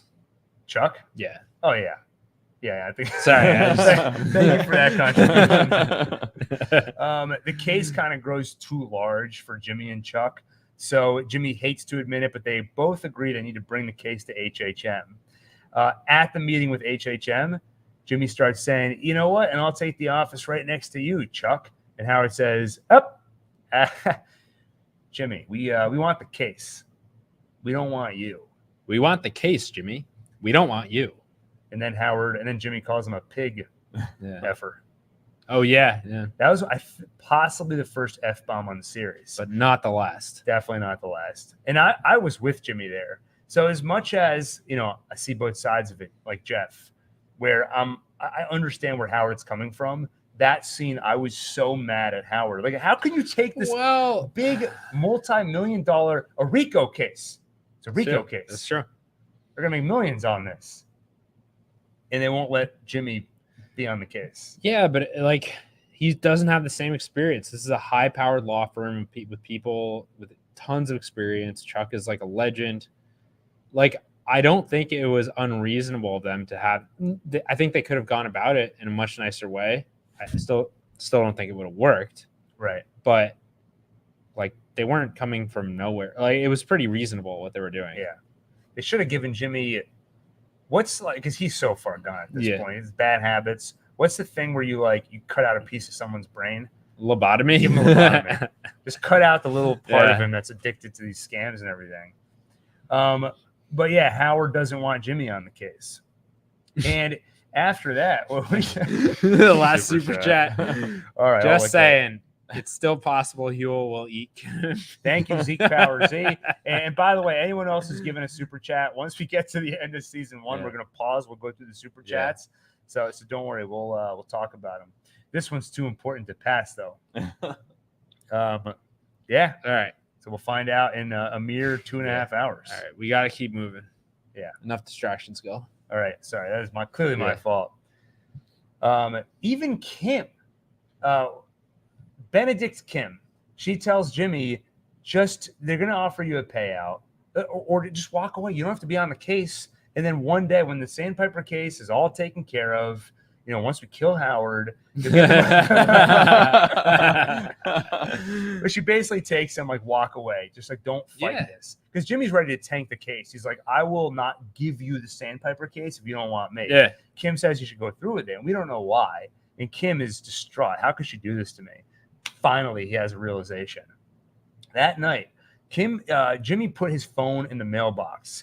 He always turns his phone off. Always. The next morning, Daniel, the phone battery was dead. Someone turned that goddamn phone on. It had to be Chuck. Calls the phone company. Sure enough, is a deleted call to Howard. Chuck was the one who called Howard and said, don't let Jimmy on this case. He confronts Chuck. And one of the greatest scenes in Better Call Saul. I can't believe this all happened season 1. I mean, but think about how the flavor of this show has changed. Nowadays, the cliffhanger is Howard Hamlin gets shot in the head. Back then, It was a confrontation between brothers. It was the realization that Chuck is stabbing Jimmy in the back, and then them having an argument over it. And it was heartbreaking. And it was no less incredible than these more violent and more shocking cliffhangers and conclusions we get now. But in that conversation, we get the oft referenced line, Jimmy, giving you a law degree is like giving a chimp a machine gun. Yeah. What are you doing? You put on your reading glasses? Yeah. So Kim knew this. Kim had spoken to Howard, I believe, or Chuck, I forget who, but she knew Chuck was behind it. She didn't want Jimmy to get his heart broken, so she tried to warn him to leave well enough alone. Didn't work. Jimmy got his heart broken. What do you think is like? Is it just that Chuck knows Jimmy has bad tendencies and like potentially evil tendencies, or like? I think a lot of people, myself included, will feel like that's a small part of it. But the biggest part is his own hubris and his own feeling of like, no, I want to be the special one. I'm better than him. Like, we can't both be in the same practice and he can't seem important too. Like, I got to be above him. I feel like Chuck feels like he has to work harder to, win. And because Saul is willing to just like do anything it takes, like Saul also wins. And Chuck doesn't like that. It's like Saul doesn't need to try as hard, take shortcuts. I think it's almost like maybe not. It's like almost like he's jealous of Saul's willingness to do anything it takes when he's like, I have to be by the book. Yeah. And like, I'm by the book. I work so hard. Envy. And he just comes in and he finds into all these loopholes, But hey, listen, that's how it goes. They're kind of both envious of each other. Yeah. Dan, go ahead. Yeah, well, it is that like hubris. Part of his hubris is like, oh, I'm the goody two shoes. Like, I'm the guy who does the right thing. And so he's envious of Jimmy for not doing the right thing and getting away with it. And so it's not that Chuck really cares about the right thing. It's just part of his own ego. Well, I think he's worried that if he lets Saul, if he doesn't nip it in the bud and just stop nip it in the bud. Exactly. If he doesn't just stop Saul in his tracks, Saul will quickly get to Chuck's level. Yeah. Easily. Yeah. So that's it. Jealousy. Yeah, there's definitely envy at play. I think that's why we saw the flashback to Jimmy coming to dinner with Chuck and Chuck's wife. I know her name. Do you remember? It's not Cheryl. Not Cheryl. That's Howard's wife. Whatever. Doesn't. Yeah. Well, not that it doesn't. He matter, basically can't. Rebecca? Chuck can't take the fact that Rebecca is enjoying Jimmy's company and that his sense of humor is coming through. He's making her laugh. He's charming. Like, he's not coming across as the scumbag and cockroach that Chuck sees him as. Yeah. He's just like charming her and being funny. Yeah. And Chuck tries to tell a joke and it's like completely falls flat and he can't even tell it's a joke. You just reminded me. I've talked about it on the podcast before, but I'm sure not everyone's heard it. But so everyone remembers the flashback, right? Jimmy comes over to dinner at Chuck and Rebecca's place, and Jimmy's telling all these jokes, these like lawyer jokes, basically at Chuck's expense. Because at this point, Jimmy has just started out in the HHM mailroom. And what pisses off Chuck so much is that his wife, Rebecca, is laughing at all these jokes. So at the end of the night, when Chuck's in bed with his wife, he tries telling a lawyer joke. And just kind of like, ha, ha, ha, just like barely reacts to it. Yeah. There was supposed to be, they pitched in the writer's room a moment where Chuck goes to turn the light off and it shocks him. Oh, right. And so that's the beginning of his disease is he has this bad night. He's feeling like crap. He gets shocked by the electricity and the wires cross in his brain. And forever now, it's electricity that's the problem. Right. So I'm glad they took that out. That would have been a little too on the nose. I think I trust that they probably could have done it well, but I agree. I'd rather have it in because we don't need an explanation for where his disease came from, like specifically. I mean, he literally conjured it up in his own brain. That's all. Yeah. If you you don't think it was real physical disease? I don't know. I feel like if you focus your brain hard enough on something, you can make it real in your own brain. Yeah. So Mike visits his daughter-in-law, Stacy. Finds out that she's struggling financially. Mm-hmm. He needs money. So he visits good old Dr. Caldera, who offered him work initially. He turned it down. And so his first job is an easy one. Bodyguard for Price, Mhm. who at their first meeting says, Price isn't my real name. That's my nephew's name. I think it's Tom Schnauz's nephew. There's somebody in the writer's room. His actual name is Daniel Wormald. And Mike, you remember he punches Mr. X in the throat. Yeah. And then Man Mountain runs away. Yeah. So Mike doesn't bring a gun. And Daniel He has Wormald, He has like just a lunch with him. Yeah, he's Yeah. like, what do you have on you? You don't have a gun? It's like- All I have is my pimento sandwich. Yeah, pimento. You Yeah. idiot. Pimento cheese is freaking delicious, by the way. Yeah. It's so good. So we had That's it good. recently. You were pretty disappointed. After by it. soccer. I don't like it as much as you guys. That wasn't the best pimento. It's okay though. It's good. So Mike didn't bring a gun to the job. And Dan was like, why didn't you bring a gun? It's because Mike did his research. Who's the buyer? Nacho Varga. This is a deal that Nacho's doing behind Tuco's back. Mhm. Nacho Yeah, doesn't he want- needs it to go well. This is the beginning, by the way. This is the first domino piece that leads to, spoiler alert, Nacho dying. Basically, Nacho's doing these deals behind Tuco's back. He doesn't want anyone to find out about them. So Mike knows Nacho's going to be careful. He's not going to try anything crazy. So he doesn't need a gun. We'll come back to that later. So Jimmy, having had his heart broken by Chuck, he reluctantly hands the case over to HHM. And then you all remember Bingo, right? Yeah. Again, these are like the good old days. Like, remember the simpler times back in 2015? The joys of watching Jimmy McGill call bingo games. Our world felt simpler back then, Yeah. too. How crazy is it? Like, That Saul- was 8 years ago. 8 years ago. And you think Someone about- could have been born and be halfway to driving age. 7 years ago, right? Whatever. Yeah. That was 7. Someone Close could have enough. been born, And now they could be able to like like read. Daniel, and for stuff. instance. Soon Daniel will be able to read. But you think about the Saul Goodman we met in Breaking Bad. Would you have ever pictured seeing him calling bingo at an old folks home? No, but in retrospect, it feels so natural. Yeah. But so Jimmy's calling bingo, but he's so bothered about what happened between him and Chuck that he kind of has a breakdown. Now, earlier in the season, we saw a flashback. To be honest, one of my least favorite scenes in the series, because I've brought it up so many times. But if you listen to the Insider podcast for episode 1 of Better Call Saul, Vince Gilligan talks about the difficulty of avoiding exposition, where characters will say things for the audience's benefit, not as something they would organically say. And so the example he always gives is, in the first episode, we could have had Jimmy say to Chuck, we've been brothers for how long? And you've had this, problem with electricity for what? For how long? In this scene, Jimmy's got this like over the top mullet. Chuck walks in and he's Yeah. like, Jimmy, we haven't spoken in 5 years. And suddenly you call me out of the blue, We're brothers, right? Yeah. But basically that we find out that Jimmy in this flashback is facing sex offender charges, possibly. And he says, I remember why. Jimmy defends himself. He's like, it was a Chicago sunroof. Come on. Happens all the time. That was kind of the first big mystery of the show. What is a Chicago sunroof?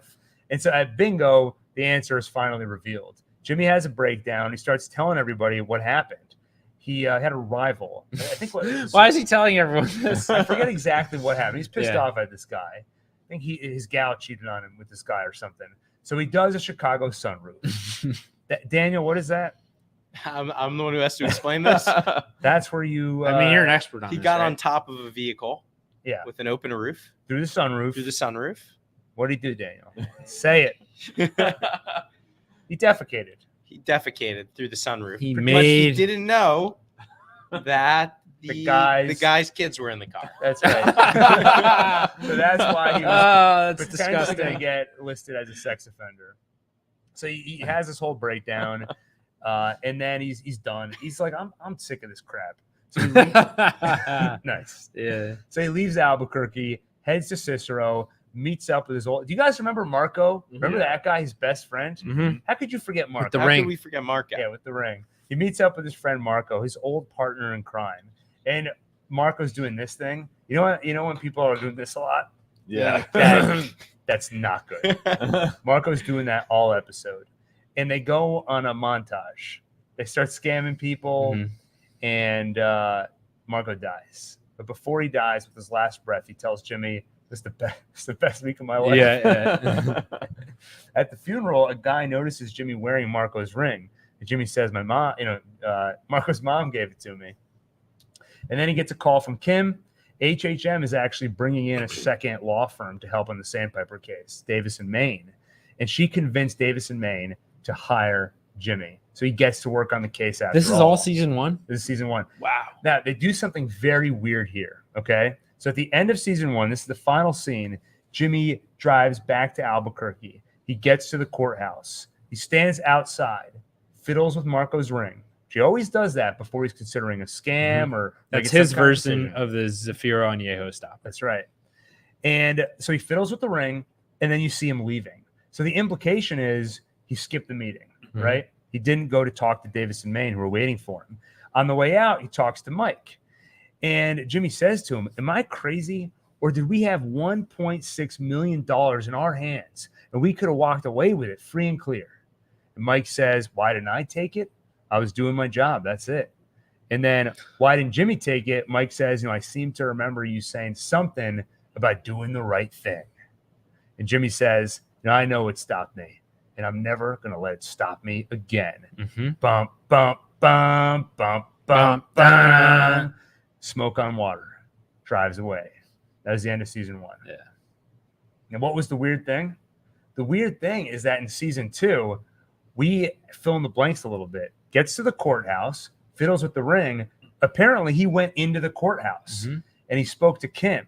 And he asked her, hey, if I take this job, do I need to take this job for you and me to, is this going to happen?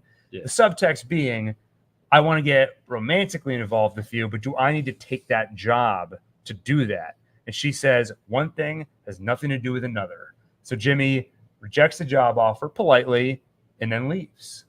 So we find out that basically he was only going to take the job for Kim's benefit. Yeah. At this point, he's mentally given up on the law. I thought that was interesting, the way they filled in the blanks there. But that was the end of season 1. Do you think he stuck to his word? I'm never going to let... First of all, what was the thing that stopped him? I think morals. I think it really put simply, morality stopped him. Hang-ups, yeah. Yeah. I think this is when it became more clear-cut in his head. People who let that kind of stuff stop them, they're the sheep of this world. Right. Right. But the funny thing is, you could have ended the series there. Would have been very dissatisfying. And short, but you would have understood. And they gave you enough to see the ball got rolling. Yeah. You understand why, Jimmy was rejected by his brother. You could see the beginnings of, I want to become this Saul Goodman person. And to that point, the thing that this show and Breaking Bad did absolutely best out of any show ever is once a ball is rolling, they show you the natural, logical conclusion of it to the extreme. Yeah. They say, this guy is willing, Walter White is willing to get physical with a high schooler who's making fun of his son. He's willing to knock him over and step on his leg and say, what's the matter? Having a little trouble walking? Yeah. Right? And whatever drove him to do that is basically what drives him for the rest of the series, all the way to the point of committing murder, right? Of dying, all the way to the most extreme possible situation. Yeah. And here we see a small taste of that. It's the ball gets rolling, like you said. Yeah. No, that's exactly right. I mean, we've talked about it so many times, but this show is character driven. Now, a lot of people say that, and that doesn't just mean it focuses on character. It also means that when you try to figure out what's going to happen next with the plot, it doesn't start with what would be a cool thing to happen next. It starts with these characters are in a certain situation. Naturally speaking, what would they do next? And they go through all the different possibilities and come up with a good answer to that question. And, Adam, that died. One of the lights died. Oh, man. Got to plug that in. Yeah. All right, we'll fix that later. It's no problem. Yeah, it doesn't look... But when we spoke to, all of a sudden I'm forgetting his name, Jeremiah Bitsui. Yeah. He talked about how it's so character driven that even when they're shooting the scenes, they'll give the actors a little bit of leeway to kind of chime in on, I think my character would do this. They give them freedom to organically discover things on set. Kind of like Curb Your Enthusiasm. Yeah. Is it going to be unscripted like Curb? Yeah. So I think, we just got through season 1. It only took an hour and a half. So we're on track, I think, to finish the entire series in time for the series finale tonight.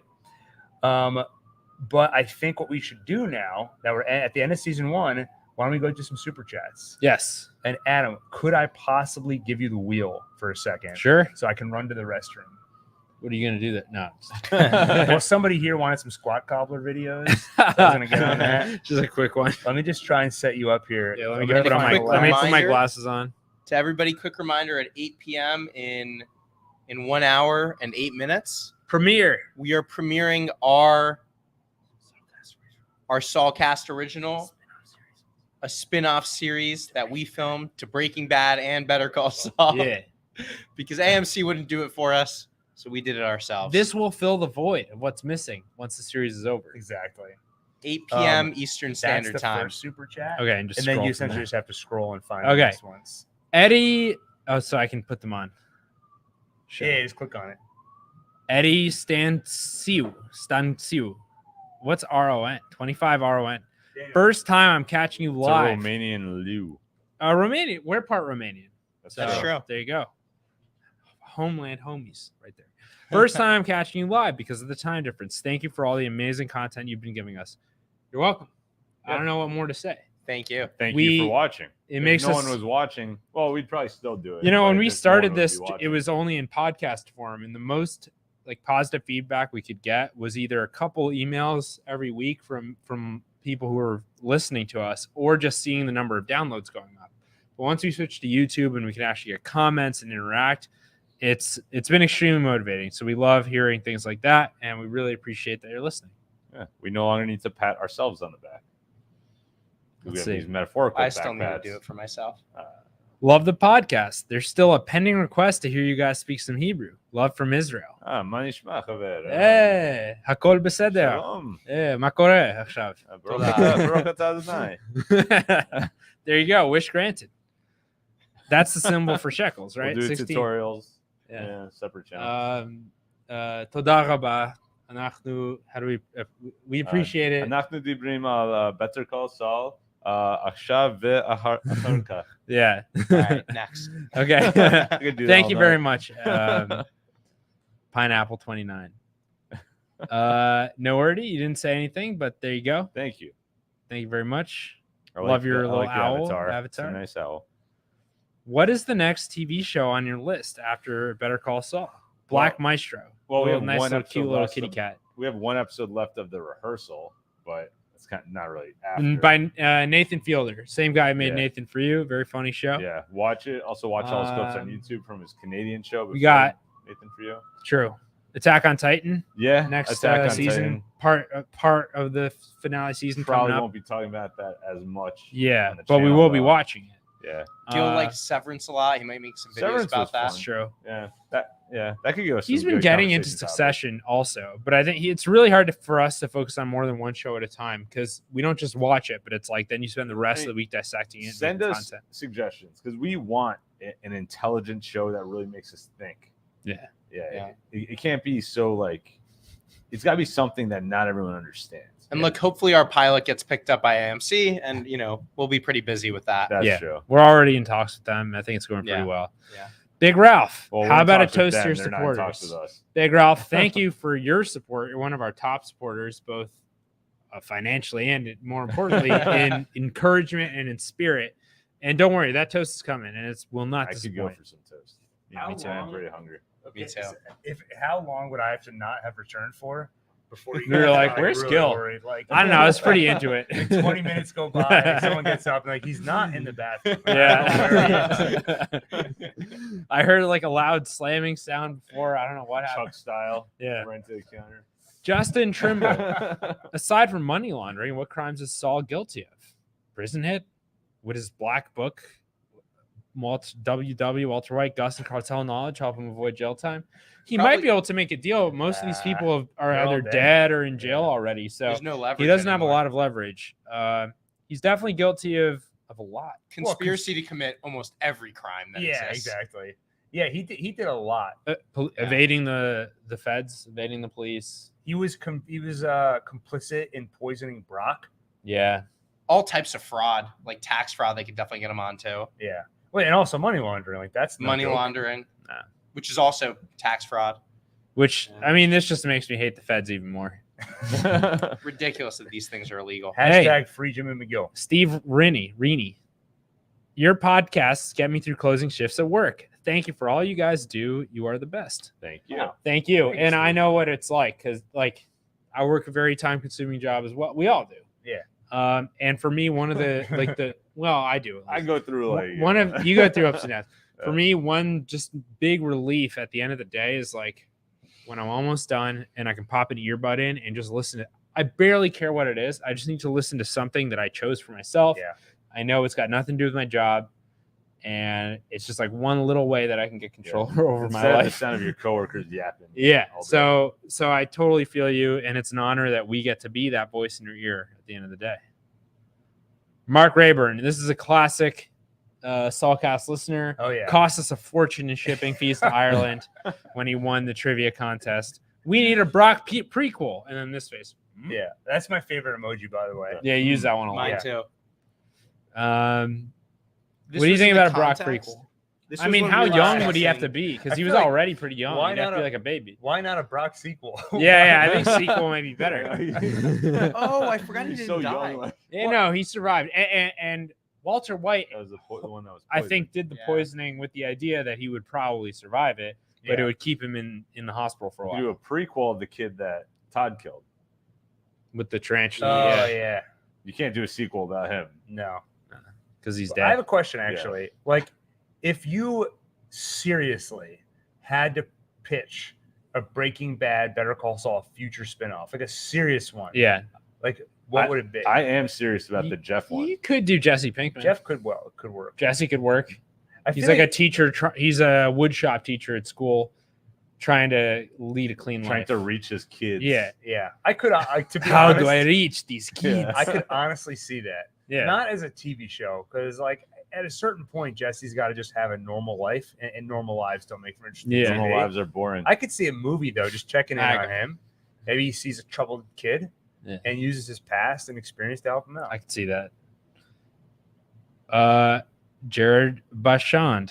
Align, you like that avatar right there? Oh, that's a great one. Yeah. It looks like a. Big Ninja Turtles it fans looks right like a Wally generated one. Yeah, yeah. Dolly. Dolly. Huel going on Good Choice Road spinoff. That's kind of like Huel's Rules. He's a Yeah. law-abiding citizen trying to put order into his family's home. Huel's house. But that's Huel's yeah, Rules is actually like a little like a parody funny video spin-off that video. AMC Oh, really? made. Yeah. But this is my question actually. Vince Gilligan, Peter Gould, whatever they do next, can they make a compelling character who's not on Bad Choice Road? I'm sure the answer is yes, but it feels like such a part of It's the like magic sauce. it's like that's the meat that I'm hooked into. I Yeah. could see a spinoff from like the police force's perspective. Mhm. I You could know? see a police Like drama. a Hank type character, but like he's Hank the and main Gomi. character. Yeah. I agree with that. Shuba Ghosh. Cheers to Los Podcast. What are you laughing at? That's funny. Los Podcast. Podcastos Hermanos, eh? Cheers. L'chaim.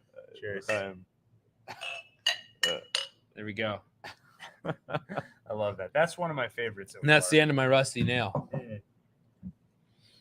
This is vodka. This whole No, it thing, isn't. No, it isn't. Tequila. It's not Guy Incognito. Oh, I referenced this before. Here's money for a new glass when you knock this Yeah, one yeah. over. That was good timing. We right there. actually have. Thank you, Guy. We used to have many of these. We only have 2 left. Yeah. Because most of them have shattered. Yeah. We also had a smaller version of those, and all They're of all those gone, except- yeah. also That's why we're all but drinking out one. of jars all the time. Yeah. We have to buy this like dessert that comes in a jar, and they give you glass, and then that's how we get more glass jars. Dale, we need you to eat more cake No, so we Yeah. get more jars. Final scene. Mark Rayburn. Classic Saulcast. Yeah, Family it cost us member. a fortune sending these. Yeah. Can you Final tell us that scene. story again, Gil? Kim visits Saul in jail. She asks, "Was it worth it?" He shrugs. "So who are you now?" "I'm Saul Goodman." And then he gets up and walks away. I mean, something like that could happen. This one's a little bit on the nose. Yeah. No, I think it's still very well written, Mark, and I appreciate you writing into us and your donation. But yeah, something to the extent of like, who are you? And he embraces like, this is my new identity. It's this hollow shell of a person, but he doesn't have it in him to go back or admit defeat. he did put 2 A's in the Goodman, so I think he meant it like It's good. Saul Good man. I'm good man. Saul Goodman. Saul good man. Now, He adds a little air of so sophistication. Breaking Good Bad had the perfect ending song. Guess I got Got what I deserved. Kept you waiting there too long, my love. My fro. But what's the ending song for Better Call Saul? I don't know, but Well, that's a huge The mystery. show deals so much with identity. Yeah. Who are you? Who? Hey, if that's the Tell me, song, who are you? I mean, come on. I like that one. I want it to be I want it to be one I've never heard before. Like I never heard the guess I got my baby blue, Yeah. which is perfect. I don't think it's going to be the Better Call Saul. They had the expanded version of the opening theme with lyrics. Yeah. I don't think it's that song. How about this? No. I fought the law and the law won. Doesn't that feel too upbeat? Yeah. Okay, gun to your head. Gun to all of your heads. And that's it. Yeah, gun to your head. Wait, Happy ending. Ow. Sorry, you did that to yourself. You turned your head right into my fingers. was that your Okay. eye? No, Okay, no. okay, you're Thank right. God, because my eyes remind me of Are we mine. getting a Yeah. Nice. Is it going to be a happy ending tonight? Bittersweet. Oh, The easiest that's guess the ever. easy answer. I mean, I've already seen the episode. No, you haven't. AMC accidentally released it. Well, Peter Gould accidentally tweeted a copy of the episode. early. Yeah. And we're gonna be airing it before the actual. All right. airs. More super I chats. have a good answer to this, actually.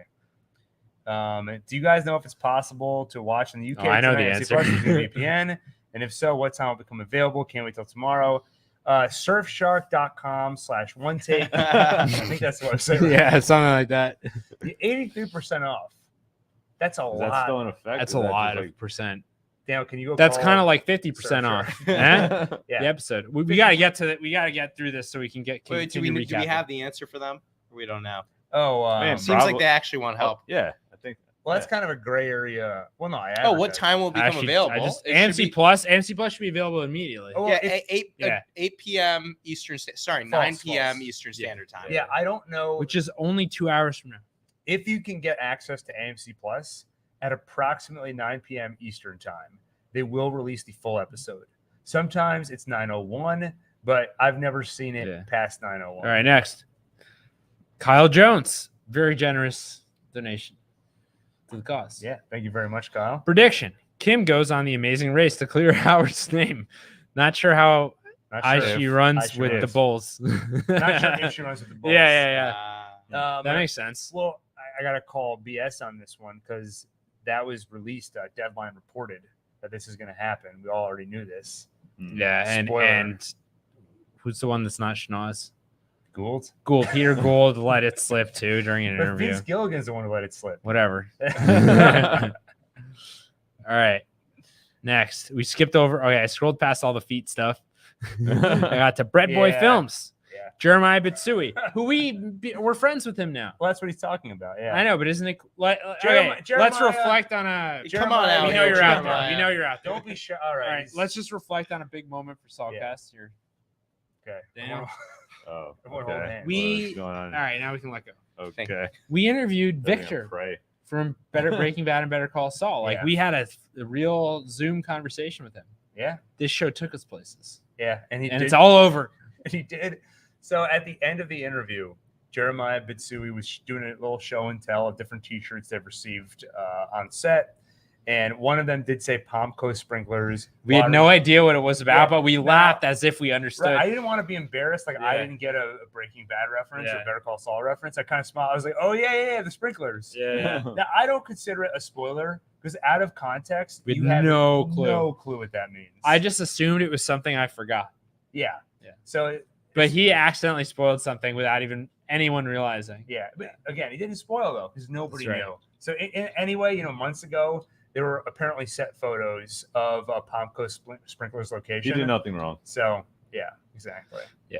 So my thoughts are it's funny in retrospect, but at the time I didn't understand what was going on. And you can see that I was like fake laughing because Yeah. I just didn't understand. But it was really cool to actually speak with him. Theory. Howard goes back to life and marries Huel. I mean, we all know that's gonna Yeah, happen. that was right? just given. obvious. This is one of the. I have a question. Okay, Mhm. is there anything where you would say to yourself, like, if this happens, I hate this show? Yeah, probably a lot Yeah. of things. Like What if about Jimmy becomes a bad guy. Yeah. Like if Kim just goes crazy and just like starts killing everybody, and then If she moves to Jimmy Florida. has to kill her. It is funny that, well, you know what? I'm not going to say this, actually, because I could see you, and I'm going to knock this glass over. I could see you interpreting what I was about to say as a spoiler, so my lips are zipped. All right. I'll say it in the post-show. Let's revisit this one from Duckley. Just thank you again. Yeah, thank you. Can't Definitely. believe it. Yeah. Like, amazing. Thank you. I think it's pronounced Ducili. Sealy? Like Fusilli? The pasta. Yeah. Oh, I want food so bad right now. Oh, me We're getting too. Pizza. T-ball, $23.99. We have to. That's his username, by the way. $22.99. Yeah, I got that, yeah. We have to get Wait, one more 122 Walt Saul cents. scene, right? I feel like Yeah. Walt was such a huge part of taking Gene to where he is now. I feel like we need one more. Yeah, I made a prediction. I just don't know if there's enough time. I want to get credit for this if it happens. My prediction was that we're going to see a flashback to Gene and Walt in the Disappearer's basement, because we saw one little, Yeah, piece of I think that. that'd be a fun time and they to were see probably in there for a while. So if you wanted a scene of Walt reflecting on his journey and Saul reflecting on his journey and where things are going, that's where it would have to happen. Yeah. I bet we see that tonight. Jesse. Oh, this is from Walter H. White, who looks like SpongeBob. but Another Walter White. Dolly. Jesse, we need to cook. I love when Adam does that. When I was editing the last episode of Saulcast, literally I got to that part, I started laughing out loud. Jesse. Walter H. White, love the comment. So glad you're actually alive. I knew that you lived through that finale and became a sponge, And became which a actually sponge. combines like my two favorite TV shows of all time, like I freaking mean, Breaking Bad and SpongeBob. SpongeBob is still going, by the way. Yeah, But- And now there's the I don't watch those spin-off. ones so much. Yeah, Where there's they're like in 2 camp. spin-offs. Yeah, but that's Two? that's there a definitely Patrick not. show? Steve Hillenberg was very opposed to the idea of Yeah. making SpongeBob Yeah, but babies. he's, Yeah, but are you 6 opposed feet. to He's it? in the lab, super lab. I don't Yeah. have a problem with it. Personally. Vivas, thanks for making Saulcast happen. You guys are definitely Wow. up to Pollo standards. See, whoever said we weren't, read it and weep, buddy. black. It's in black and gold. That's right, Now, by the way, who made Saulcast happen? This guy right here. this guy. But without Yeah. you and without you guys too. And who made OneTake happen? That was Well, one, that actually, was yeah. kind of you both. Yeah. Thanks. And who filled these water glasses tonight? Thank you. I don't know. There you go. Was That it was me. you? Oh, nice. So we all And he keel gave over Gil the later. biggest one. Best thing that ever happened in our Barbiturates. lives. Sorry, Yeah. barbiturates. Barbiturates. Yeah. Yeah. It sounds more normal to say barbiturates, though. Hans Scharler. Scharler. It's probably Scharler. Yeah. Just wanted to say thanks. You and the YouTube community heightened the final season experience. Quite a ride. See you on the other side. Thank you. That makes me really appreciate that, because I feel like we've been trying to have a more. Go ahead. No, sorry. Okay. I'll say something. More sophisticated. Like we don't want to just focus on what happens next. What happens next? Predictions, spoilers, predictions. Like, Right. We want to just take what we've been given, analyze the show for its own merits, and like soak in it as much as possible while we still have it. Yeah, soak in our own filth. Yeah. Yeah. But I was just gonna say you and the YouTube community heightened it for us as well. That big Oh, time. yeah. Really, seriously. So thank you. I'm just gonna put this one on there for a second. I don't know what PLN is, but Kim Wexler Milky Hotline. Thank you very much. What's the phone number for that? Big Ralph. Also, just gonna display this one real quick. Thank you, Big Ralph. Yeah, You are. he's one of the few that we recognize by name. Yeah, he is the biggest of the Ralphs. Yeah. We talked about this one. It's a little Zach too Power rough. Z. Just saying, it's still possible he will eat Kim. I agree. Trail It's still reference. possible. I got that one. That was Thanks. good. Part of the Jimmy / Chuck issue is their mom liked Jimmy better, Yeah. and it kills Chuck. So I was gonna Big say Ralph, this I earlier. think that's right. Yeah, so Chuck has for both parents. First off, Chuck essentially blames Jimmy for killing their father, because at one point Chuck sits Kim down and starts telling her about Jimmy. Yeah. And he says that Jimmy just can't help himself. Like, his heart is in the right place, but he always just leaves a mess behind that everyone has to clean up after. Chuck tells Kim that over the years, Jimmy just stole little dribs and drabs from the till at their father's store in Cicero and ultimately stole about $14,000. And when Chuck tried to tell their father about it, He wouldn't hear of it. Not my Jimmy. And then they had to close the store down. 6 months later, their father was dead. And Jimmy cried harder than anyone at the funeral. But Chuck literally blames Jimmy for killing their father. On top of that, we see a flashback to Jimmy and Chuck's mother in the hospital. Jimmy and Chuck are sitting there. Their mother is unconscious. And Jimmy's saying, hey, Chuck, we got to eat. Come on, man. And so Jimmy leaves for hoagies, and Chuck stays. By the time Jimmy gets back, and hoagies are sandwiches, by the way. By the time Jimmy gets back, their mom is dead. But while he was gone, she woke up for a brief moment, and she called out for Jimmy. And Chuck never told this to Jimmy. That's right. She called out for Jimmy. He's like, no, I'm Chuck. Jimmy. And then she died, and Chuck never told Jimmy that.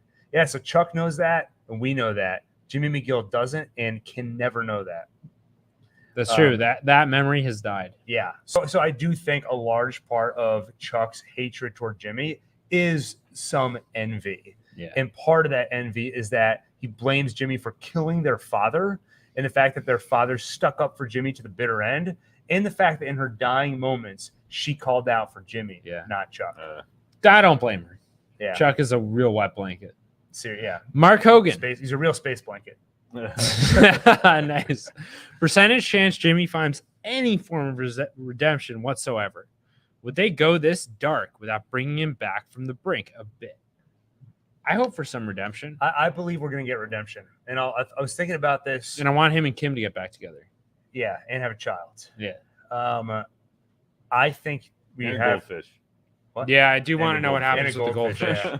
I think there's redemption. That's what I believe. Part of that is because I bias toward optimism, but also I know that they are not going to end ambiguously. Peter Gould and Vince Gilligan do not do ambiguous endings, in my opinion. They could change that tonight. Except for Huel. Well, even that they settled. Yeah, they closed the loop on that. And Jimmy either dies or he's alive. If he's alive, what does an unambiguous ending look like? How do you tell us? I guess I don't really have good reasoning for this, because I was going to say, if he's still alive by the end, you either have to be told, well, he's stuck in the pattern, he's probably going to repeat it. Yeah. And I'm just wondering, how do you communicate that? But there probably is a way to show him waking up a little bit, being a little bit lucid, seeing the wrongness of his ways. And this sounds really optimistic. I don't know. I don't see a path so far of him toward death. Like, I know, like, he almost came close to killing two people, but neither of them were gonna kill him in self-defense. So I just don't see a path toward death. That's what. And it just feels like so common of a way to end a series. It is funny because I would say Breaking Bad. I mean, I was sure Walt was going to die at the end. They kept telling us that he would. In the show. It's episode 1. You have a terminal illness. The cancer comes back toward the end. The cancer didn't get him, but something else did. Yeah. You knew he was going to die. In a way, I'm more on the edge of my seat with the finale for Saul, because I have no idea how it's going to end. How about KMJ2? Oh, can you scroll up a little tiny bit in the comments there?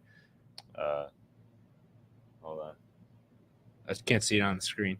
Someone says the final song of the series, what if it's I Am a Rock? You know that song? I am a rock. I am an island. Wait, that's Simon and Garfunkel. Yeah. Right? Yeah. I would love that, actually. I had no need for friendship. Friendship causes pain. It's something and it's loving. I just stayed.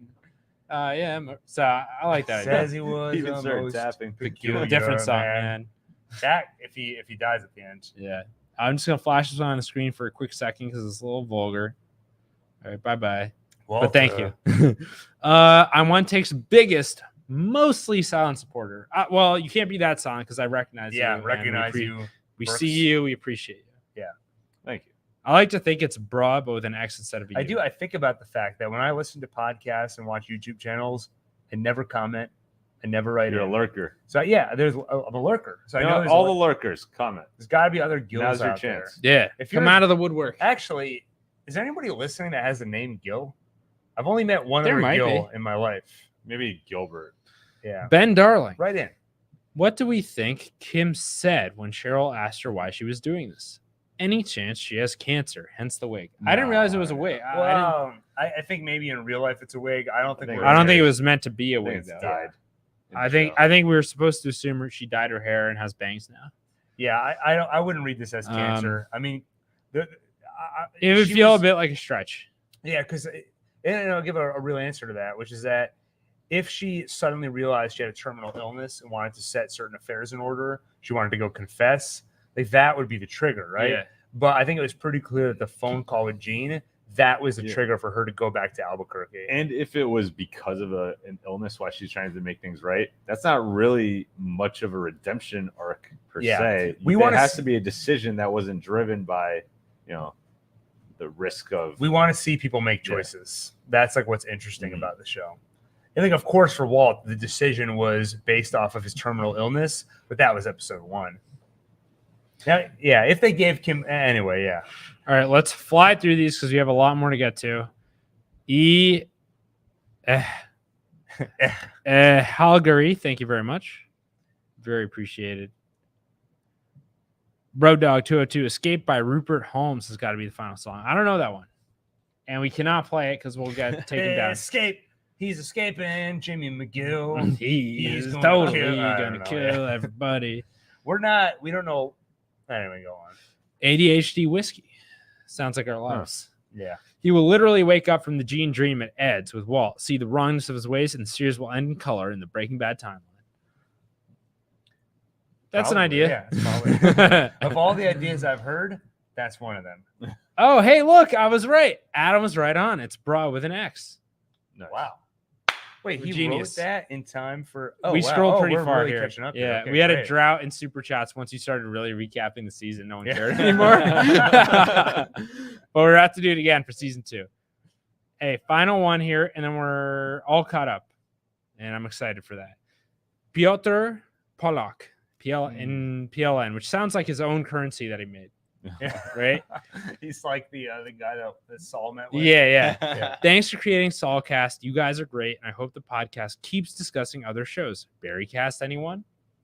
We remember when we started a podcast about the Blood Moon. no, No. Jim from The Office. He was in this movie. Not Jack Jack Ryan. not Jack. Jack Ryan. Jack yeah, Ryan, but on yeah. Amazon. Jack, Well, we were in this mood of like, we'll do a podcast about any show. It was And we right. actually recorded one, and we advertised it Two. on Saulcast. We recorded we recorded 2 episodes of Jack Ryan The Decoded. problem was we didn't really care about the show.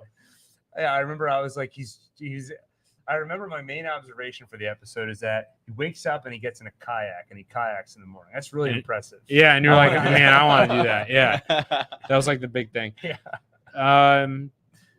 Yeah, we just couldn't make ourselves talk about a show that we didn't care about. Yeah. No, but I will say, I was planning to talk about this at some point in the pre-show, but definitely we're going to continue to talk about stuff. Yeah. So I'll say that after Better Call Saul wraps up in about 1 hour and 40 minutes, subscribe to the OneTake podcast. You can find it on any podcast app. If you're on YouTube, just also OneTake podcast. We'll put a link in the description. That's the space to watch. Yeah. We're going to talk about a different movie, video game, TV show every week. I've been playing. Okay, so to relive my childhood, I bought we found a CRT TV on the road for free. Yeah. it's I right took it over as a sign from Hashem that I should get a Super Nintendo to call my very own. I got an EverDrive, which I can put any Super Nintendo game onto. I've been playing a lot of Super Star Wars. there. I'm not even a big Star Wars guy, but this game is hitting that Star Wars sweet spot in my soul. And I Yeah. have a lot to say about that game. So I think we're going to do a podcast about that soon. Yeah. And by the way, I saw someone said he wants to see a podcast where we don't talk about stuff. I was actually thinking about that based on the way you phrased it. No, but I We think do that. You'll get that too, actually. Yeah. I'm not saying that every week it will be a piece of content. We might just shoot the S. Yeah, we might shoot the S some A weeks. podcast about nothing. They say, "What's your podcast about?" We say nothing. Um, I think you may have something here. No, but it is my goal that every single week there will be an episode of the OneTake podcast that will be about something or possibly nothing. So if you enjoy the Saulcast flavor, which I've been told tastes like mango, we will bring that Yeah. flavor to a plethora of other things. And yeah, you know what? If there's another show that captures our imagination the way Better Call Saul did, you can go to my bed, the nightstand, my Apple Watch charger will work. You want me to bring it out here? You can bring it out here. Yes, that's fine. please. If we find another show that captures our imagination, we may talk about it every week. Oh, definitely. We just got to find that show. And I misspoke recently. I said I can't promise I'll watch the first episode. I meant to say I can promise. Of House of the Dragon? Yeah, I will. I'll definitely watch it. Yeah. I just not happy. I won't do it happily. Right. We'll watch the first episode of House of the Dragon, the new Game of Thrones prequel. We'll check out Lord of the Rings as well, and we'll probably report back on the first episodes. And if we're into them, possibly we'll cover them. We will eventually for sure talk about the Lord of the Rings movies because we're not even huge fantasy people, but that trilogy might be my favorite set of movies in the entire world ever made. Oh, and if you're out there and you're saying, shut up, I don't know, you bunch of idiots. We don't want to hear you talk about a bunch of random stuff. Lord of the Rings fantasy stuff, swords and dragons. Yeah. No. I want to hear about Breaking Bad and Better Call Saul. Okay, there's something for you too. Yeah. We are going to rewatch Breaking Bad after Better Call Saul, and we'll be podcasting about that. Probably definitely. At minimum one episode per season. Breaking Bad rewatch. It's going to be awesome. I've been saving it for myself. Like I keep wanting to start going back and rewatching Breaking Bad episodes, and I told myself, no, I will not watch until Better Call Saul's over and I can podcast. I smack at him. I said, no. Yeah. The listeners need you. Been very abusive. To wait. All right, final part of this super chat. By the way, I would love to see more. the show end with a court scene, Saul being prosecuted. I do think there would be some element of real like justice in a literal sense for this series to end with a court scene. Yeah. Daniel. That seems also, possible. This is like open. Bruh. Thank you for the $1.99. Oh, Adam, definitely. this is going to make you very happy. Yes. Definitely. No, not even on the Patreon. So for those of you who are looking at this and you're like, huh? What's he talking about? One Taste. Wasn't that a sex cult? Yes. Yes, it was, but that's not what we're talking about. One Take, that's the main channel. That's what you're watching right now. We have a spinoff. One Take is Breaking Bad. There is a spinoff to One Take called One Taste, where I taste different things and talk about them. We've had one episode so far. It was basically, if you watch our one take episode. Where are all the wires? I don't know. I mean, they cleaned it all up. I don't know. Okay. Don't worry about the wires. Yeah, it's fine. It's fine. Go over to the One Take Podcast. Go over to the One Take Podcast channel. Check out our episode about, what was the name of that? Wilder Napalm. Vince Gilligan's first movie. We did a podcast episode about that. And at the end of that podcast, we did our first ever One Taste, where I tasted something no human being should have tasted. So check it out. This is an interesting question here. Llama, what does it taste like? I don't know. Probably like we had horse once. Yeah, I don't think that's probably similar. compare llama more to a lamb. Okay, yeah. Because their names are because the similar. names are similar. The only way it could be honest. Man, all right. So it's 7:25 Eastern right now. I'm just waiting for 8. We have, I know. Sorry. So for anyone wasn't at you. who joined late, Doesn't that look better? is a quick refresher at 8 p.m. Eastern time. Robert says you guys should do a podcast about She-Hulk Attorney at Law. No. It's going to be your department. You think it might be like Better Call Saul? It's about a lawyer. I have a personal experience with someone involved in the show. Oh, It was yeah. quite negative. We should. I want to avoid the whole time. I'll look up on YouTube. Not my fault at all, by the way. The scene where Daredevil shows up. I'll watch that scene. I liked Severance actually. We were talking about it before. The Wire Pine. Wait, you didn't give it an announcement, Gil. 8 p.m. Eastern time. Look, when Breaking Bad wrapped up, we were all okay with it because we knew a Better Call Saul spinoff was right around the corner. Right now, Better Call Saul is coming to an end in 1 hour and 34 minutes. And after that, there's been no promise of a spinoff until now. We weren't okay with that. I said to AMC, Peter Gould, Vince Gilligan, I said, listen. I says to the guys, it says to them, listen, you bunch of a-holes. If you're not going to make a spinoff, Saulcast is going to do it. Like we always have to do everything ourselves. Mm-hmm. So we made a spinoff. And we're going to premiere it at 8 o'clock.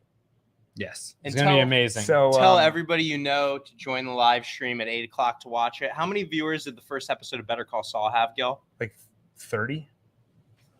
So You want a real answer? I think 1.5 million. All right, 1.5 million. So we have 938 people in the chat or in the stream right now. I think we got to beat the first episode of Better Call Saul if we want to get picked up. So tell everybody to get Yeah, in so here. 33 minutes, you're going to Yeah. see a spinoff to Better Call Saul. We can't guarantee it'll ever be shown again if it doesn't get picked up. Oh no, it's gonna get. It's Posted going to get separately. posted, yeah. He's Yeah. trying to. I'm trying to get people viewers. to join the You're stream. never you see it at 8 tonight, or you'll never see it Yeah. again. All right, you want to do a rapid fire season 2 of Better Call Saul? Yeah. Let's do it. Okay. Where are you doing? You're doing the whole show. Oh yeah. If Okay. I No, tried to no, recap it, it you're would doing be it over in for like 2 3 sentences. If you joined late, the biggest regret of my life, and I think I can speak for Adam when I say this, we tried to systematically destroy a person's life.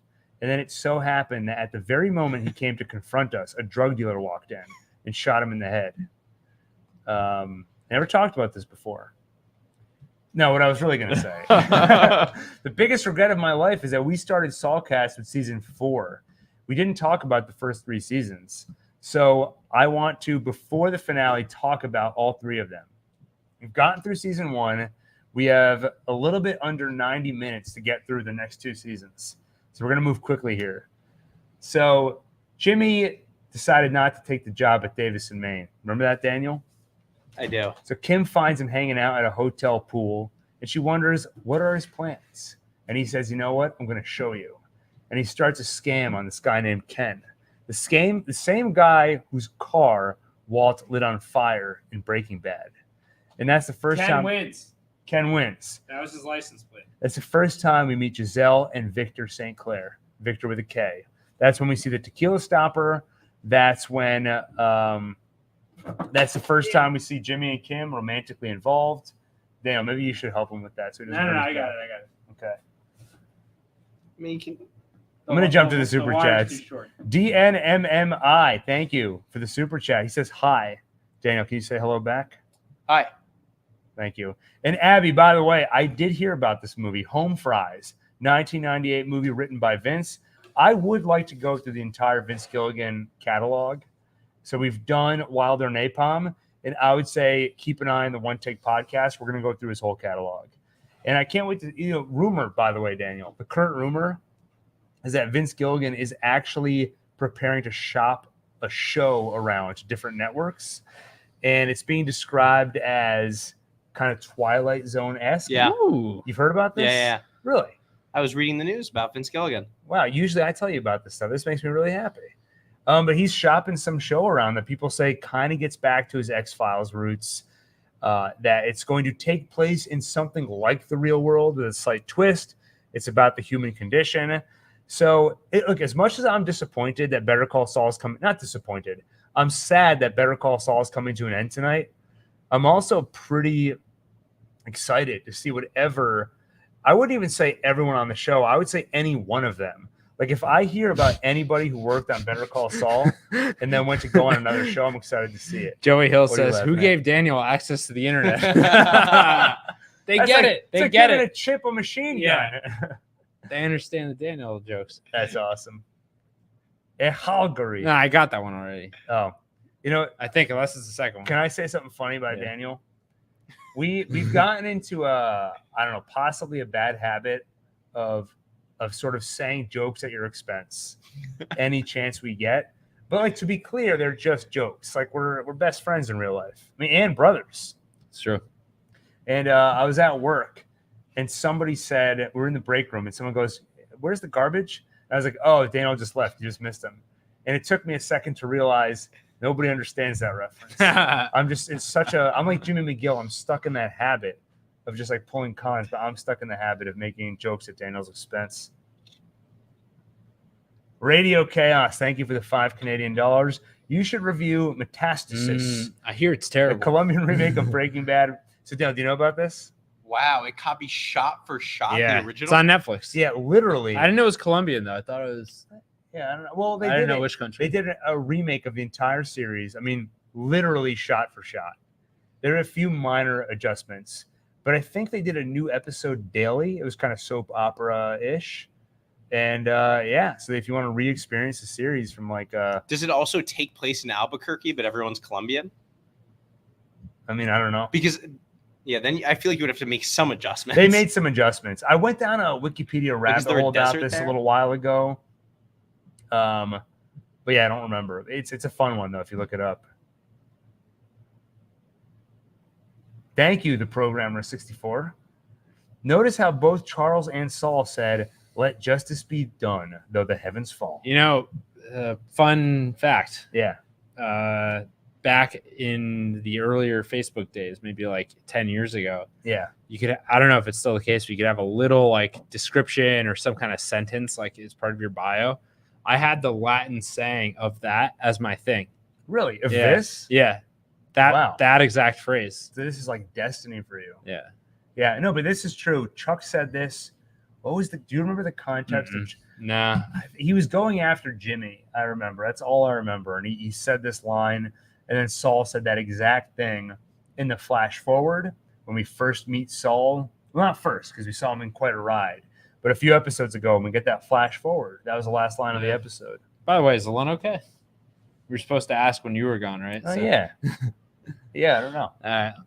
I do. Is there any chance they're going to keep recapping, by the way? I think probably not. Okay. I started to recap season 2, and then I realized we're premiering our spinoff in 26 and a half minutes. Okay. So I feel like What if we just do really fast, like Are you going to recap season 2 really super fast? quick? Gil, first somebody said I'm the Carl Pilkington to Oh. your Ricky Gervais. I love that. And someone said I don't love Dilkington that. instead. That maybe the high. No, dude, people love. That was the first podcast you ever listened to, is the Ricky Gervais podcast. That was like probably way true. back. It was Yeah. at minimum one of the first 3. Yeah. We have to give a shout out. This Yeah. is the OG of the OG. Yeah. You know what I'm talking about? Greg B. Greg B. That's right. Greg he was there B. since the El Camino live stream. Greg B. Thank you for the super chat. Greg says this is Aw. breaking sad to see Better Call Saul end. I Now, agree. Greg B has a very important place in my heart. So I'm going to take you back, Adam, a few years. I have a mustache stuck to my elbow. I'll put it right here where it belongs. A few years back, I want to make a confession right now. Yes, Aloyn referenced it earlier. He was the one who encouraged me to start the OneTake YouTube channel. You know, he kept telling me to do it. And then when the Game of Thrones finale aired, he was like, F it. Turn on this webcam. Record a video about Game of Thrones right now. And I did. And we started the OneTake podcast. And I did it for a few months. And one thing you learn if you want to start out on YouTube is that it's hard. You will not, I mean, some people do, I'm sure. But generally speaking, if you start posting videos, you're not going to get a lot of views. It will beat you to your knees And keep you there permanently if you let it. You, me, or nobody's going to hit as hard as life. The point is, that you're going to post a series of videos, and probably a lot of them are going to get maybe 5 views, 10, 20, 50 if you're lucky. You get 100, you're going to be ecstatic. You're a star. You're a star, darling. But after a certain amount of time, after getting beaten to my knees so many times in a row, eventually I gave up. If you go back and you look at the release dates of all my videos, you'll see like a 3 to 4 month black hole where I just didn't do anything. I mean, I gave up. But then one day, I like to believe it was God speaking to me, a little voice. Hashem, that's right. It was the day that El Camino was going to premiere. And I just had the crazy idea. I said, you know what? El Camino's coming out tonight, midnight in LA. But for us on the East Coast, it comes out at 3 a.m. I said, you know what if I did like some kind of live watch party? I go live at midnight and I just rewatch the last few episodes of Breaking Bad and talk about them leading up to 3 a.m. Then I go offline when El Camino premieres. I'll come back online and talk about it afterward. OneTake's first watch party. And I was like, it's a stupid idea. And Alon's like, do it, bro. Do it. And so I did it. And it was a very affirming experience. We had about 100 people in the live stream. More. Which at the time, I mean, it was more than 100. That was mind-blowing. Mm-hmm. That was insane. The best we ever had before that was like 2. 2, probably. Yeah. I mean, literally. Milestone. I don't even know if, actually, to be honest, I don't know that we even did a single live stream before that. It may have been our first. I had this microphone right here, and I didn't turn it on properly, so I was speaking through an Apple earphone. Yeah. That's how young we were in terms of YouTube. But it was a milestone moment in my life. And Greg B was there. He was in the chat. He was hilarious. We were interacting with him the whole night. We had a little projector that was literally projecting a countdown clock on the wall behind me, counting down to the release of El Camino. And at one point, Greg created a poem about El Camino. We put it up on the wall, projected it. And Greg's like, if you don't take that down immediately, I will sue you. In real time, I like designed it real nice. That's right. So, you could see that. I'm sure you could find the El Camino live stream. You scroll back into our channel. But Greg B was there. Greg truly is one of the original OG. And so, Greg, it's great to see you. I hope life has been treating you well. And he says that all of our success is due to his word of mouth around his small hick town. He said that? These are somewhere in there. Yeah. There's 908 of his friends. Yeah, that's right. What is this gosh darn YouTube's? Saulcast. Better call what? All right, recap. What now? Like, you're the best recapper in the world. You want me to do a quick, just like you're the best recapper I've ever known, and you're too stupid to say. Nice. All right, I'm gonna do a quick recap of season 2 of Better Call Saul. I'll do my best. Kim finds Jimmy chilling at the hotel pool. She wonders what's he gonna do with his life now. Why do you sound like Howard?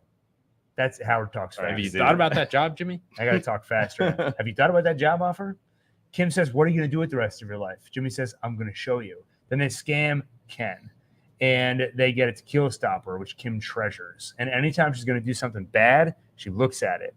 And then Jimmy realizes, you know what? If I want to be with Kim, she really wants me to take this job at Davis and Maine. So calls Davis and Maine, takes the job.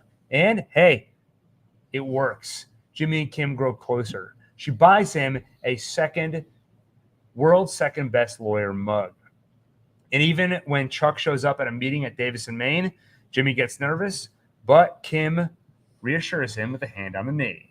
So he just put his hand on my knee. That's right. You suddenly saw a calm aura come over Adam. That's why. Yeah. Meanwhile, Daniel Wormald buys a flashy new car. Mike refuses to get in that car because it's too flashy. So Price goes on his own. And when he's dealing with Nacho and Mike's not there to protect him, he's like, sure, Nacho, get in my car. Check it out. Nacho gets in the car, and he gets Price's real name and address off his registration. Steals his cards. Steals his pharmaceuticals. And this dumb moron, Daniel Wormald, calls the cops. Yeah. And he keeps telling the cops, like, my cards got stolen. My cards. And they're like, well, what's the secret compartment here? Doesn't matter. What about my cards? And so the cops know immediately this guy's a drug dealer. Now, Mike doesn't want to get implicated, so he tells Daniel, I'm going to get your cards back. And he goes to Nacho, and he says, listen, idiot, I'm going to tell Tuco about your backdoor shenanigans unless you give those cards back. And look, you might as well give them back because you get a handsome payday if you do. Nacho agrees. Gives the cards back. For compensation, he gets Daniel Wormald's flashy car, promises him he'll bring it to the chop shop.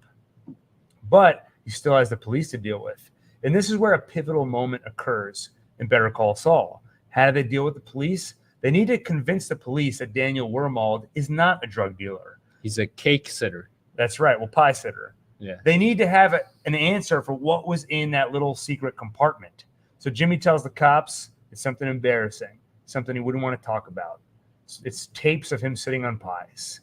There's some perverts out there. They like to watch that. And hey, look, there are dozens of us. Yeah. On the DVD extra, first off, Patreon, you can see Daniel. Good old squat cobbler. That's right. On the DVD extras, you can actually see the video. Do you actually see the cheeks? No, he's not naked. Oh, okay. They never What's said he he was wearing? naked. Just normal clothes like khakis and a okay. t-shirt. But Kim is amused by the story until Jimmy says, yeah, we shot the tape. And she's like, whoa. You shot a tape? That's fabrication of evidence. And Jimmy says, how is this any different from what we did with Ken? And she basically points out the consequences. If you get caught doing this, I don't know why you're doing this. Who's this Mike guy? Yeah. You're doing this as a favor for a friend? You get caught, you lose your law license. And so she tells Jimmy, I never want to hear about this sort of thing again. That works out. Oh, yeah. Not only that, Jimmy's already getting into trouble on the Sandpiper case. Can I tell you one word here? Solicitation. You can't solicit. Jimmy doesn't care. He solicits. Do you solicit? I don't solicit. I never solicit. It's like a Seinfeld scene. So Chuck is elated. He's like, Jimmy's soliciting.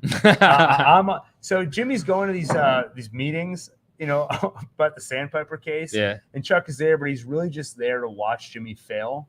So he's having the time of his life. And Jimmy's upset with him because she got him the Davison, Maine job, right? And if he's going to screw it up, it's going to look bad for her. So Jimmy needs a new, safer way. And she has no idea how badly he ends up screwing it up. Well, I mean, yes, It involves agreed. bodily fluids. Kim screws stuff up too later on. Not nearly as Howard, grossly. she might as well have pulled the trigger and shot Howard. Fair.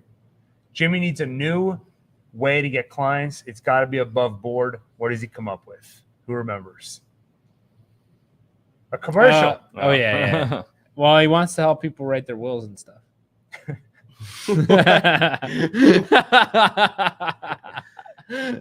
So Jimmy, he pitches to Cliff, what if I make a commercial? Cliff basically says, yeah, I'm open to it. Let's think about it. Mhm. Jimmy can't wait. He gets the film crew. He gets Mrs. Strauss. He shoots a commercial and he puts it on the air. And then as he's cuddling on the couch with Kim, watching Ice Station Zebra. You know that movie, Ice Station Zebra? Black and white. Associates. That's right. In Breaking Bad, Jimmy's loan out company is Ice Station Zebra Associates. And we quickly find out that's one of Kim's favorite movies. Jimmy gets a call from Cliff. Cliff is very angry. I don't know. Why am I recapping this? 15 minutes left. Oh, you feel like you're just there's no. I just feel like, what am I doing? All right, give What the am just I say doing? how season 2 ends. All right. How does season 2 end? Let's skip ahead here. Worried that Hector may someday retaliate, Mike spies on the drop operation. Yeah, I might not have finished this actually. Oh, okay. You're trying to complete that? The point. Well, all right. This is the point is we're all here celebrating. Jimmy switches the numbers, and Chuck hits his head and dies. Yeah. Basically. You remember that? Yeah. Yeah. It's a combination. The question is who's at fault. To an extent, that's an off debated point here. Right. Combination of Howard and Jimmy. Yeah. It's a little bit more Jimmy than Howard. But Howard's the one who basically pressured him into stepping away from the firm and saying your malpractice insurance has gone through the roof due to this mistake. Right. And overall, you're just kind of crazy, which is true. And Jimmy puts the final nail in the coffin by orchestrating this whole thing. Right. Yeah. 100%. And Manu John, he says we missed his super chat. Yeah, we've been looking for Yeah, it. I'll tell you something. Just write it as a normal chat. I'm looking out for it, and we'll read it. Yeah, just write it again. They really gotta let you filter by super Yeah. I chats. know, The honestly. interface is I'm bad. gonna build a Chrome extension. Yeah, well, good. Kyle Morgan, can we give the show credit for not letting Chuck hitting his head be the cliffhanger for the end of season 2? Well, that's one thing that's so great about the show, and I'd say we still see it at play here in the final stretch of episodes. They don't save it for the finale. They don't save it for the series finale or the season finale or the series finale.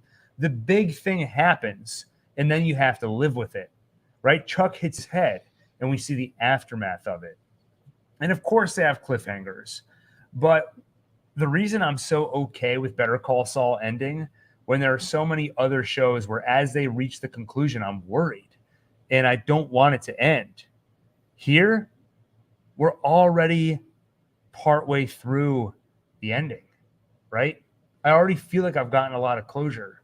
They're not saving it for the finale. What do you guys all look very perturbed. No, we're good. Okay. There was a little drama in the Yeah, chat. yeah. Drama? No. Dude, Don't us bother not finding the yourself with super that. chat, but it's cool. All right. Well, put it We right did here. our We'll best. look at We it. tried. We offered a solution. We are 14 minutes away. Also, one other thing, Yeah. someone mentioned soft serve, and it reminded me of the scene where Jimmy drops the ice cream cone after Nacho I forces thought him you in were the gonna car. say the And Cleveland steamer Cleveland. What'd you say? or the sunroof. Did you say Cleveland Chicago- Steamer? I That's saw another someone thing. said that Oh, before. okay. I Chicago got Center. my crossed. Anyway, I was just thinking about the opener after that, like the episode after that happens, where it's like all these close-ups on Oh, ants and like yeah. that operatic, like almost like heavenly kind of music. That's when That was Jimmy- amazing okay, camera work and like Nacho- cinematography. They drive by. Yeah. And they tell Jimmy get in the car. So he drops his ice cream cone. He gets in, And where they're taking him is to see Lalo, to pitch him the bagman job. Yeah. And before he gets in the car, drops his ice cream cone. In the next episode, we see a close-up of that It's cone. like this colony of ants Yeah. consuming it. And like this Disturbing. show delves into the gutters and delves into toilets and like waste and trash. And there's something about that that's like very humbling about this character. Yeah. It's I don't remember what I said about it at the moment. Go ahead. Sorry, I was just thinking about it this morning. Like even the fact that Walter White, like the first scene we ever see him in, he's in his underwear pointing a gun like at the like they reveal His pants are flying through. Well, all right, they don't make any like they don't put up any airs about these characters. Like they're human beings with like human bodies and like all these flaws Yeah. and like it's gross. Yeah. Just like real life. Yeah, that's right. With the ants eating ice cream. Yeah. I remember that feeling to me almost like a tribute. Like Jimmy has given his soul, the good stuff, the ice cream, the sweet stuff. He's given it to Satan. And now Satan sent his minions to swallow it all up. And there's no coming back from here.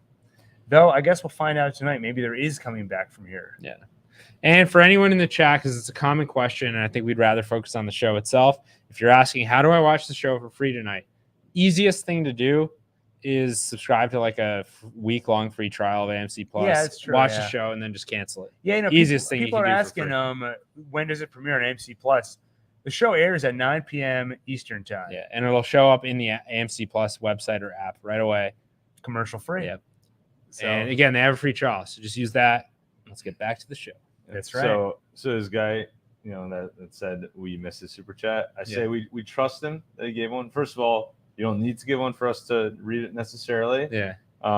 But we'll trust you, and we'll give you what you want. So I'm gonna put it on the screen. He that did guy? send the message. Oh yeah. I mean, I definitely okay. believe I it. thought he didn't Why? send it. So I'm gonna read it. Okay. Why did Saul actually need to escape through the vacuum guy in Breaking Bad? Well, we actually talked about this a bit earlier Yeah. on. I'm not a lawyer. Okay. I'm not going to go through the specific crimes he committed, but he was a conspirator to virtually all of the crimes Walt committed. He was involved in the poisoning of Brock. He was He the helped right- launder tons of money. He was the Tom Hagen to Walter White's Vito Corleone in building a meth empire. That's a call forward. That's right. So I don't know the specific crimes he committed. Money laundering, that's one I've seen thrown around. But he was part of all of He that. helped orchestrate Brock's poisoning. I just said that, yeah. Okay. So there's a paper. I mean, that's a big deal. They killed Gale. Yeah. I'm sure you could pin that on him somehow. I mean, he did a lot of really bad things. He was part of it. He was definitely a co-conspirator to organized crime. Rico. They get him on Rico. Whether or not stuff, we can too. give a list of every single crime that was there. Yeah. So even if on some level he thought, I might be able to get away with this or defend myself legally, like I always do. There's so much there that it might be easier to just scrap his identity and get out. Well, that's why he needed to escape. Why did he actually need to escape? He couldn't live with, he couldn't be with himself. He needed a new identity. I He needed do a new think there was like persona. a hole in his persona. Like losing Kim, he needed something to fill the void, and Walt and Jesse showed up at just the right time for it. Yeah. Right as Kim said, like he was good when I knew him. Right? She's that's gone. right. Jesse is joining. It fills the void. He has something to focus his life on now and some kind of purpose, even if it's not filling the romantic needs that he has. Like Jesse and Walt did not fulfill his romantic needs. No, unfortunately not. But so like without that, what else does he have other than a huge, like the biggest legal headache of all time? Yeah. And so the easiest thing for him to do is skip town and start over. Yeah, no, 100%. It is easy to forget, though. Like, Breaking Bad was years ago, and Better Call Saul doesn't start with a primer on, here's a reminder of all the crimes he committed. So you might scratch your head and just try to remember. But, yeah, the short answer is that he was very directly involved in many of the crimes Walt committed in building a meth empire. That's kind of the long story short. Maybe he legitimately needed a new vacuum part. It was just a mistake. Yeah, it was all a misunderstanding.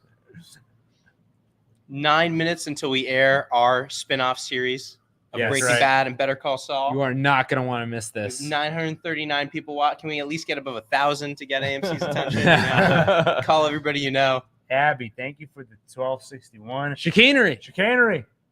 Can I hear Better Call Saul confession? Yeah. I did not know what that word meant until Better Call Saul.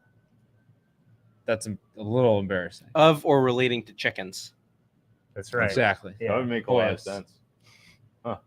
How would you define it now? In episode Tomfoolery. Oh, zero it's of Better tomfoolery. Call Saul. Yeah, tomfoolery. Just like messing around. Yeah, That's Just- funny. Yeah. I agree with that. Yeah, just screwing around. and stuff. Tomfoolery. And now, what was the significance of the episode, Chicanery? Oh, chicanery. That's the one where Chuck. Yeah. Had to. So that's where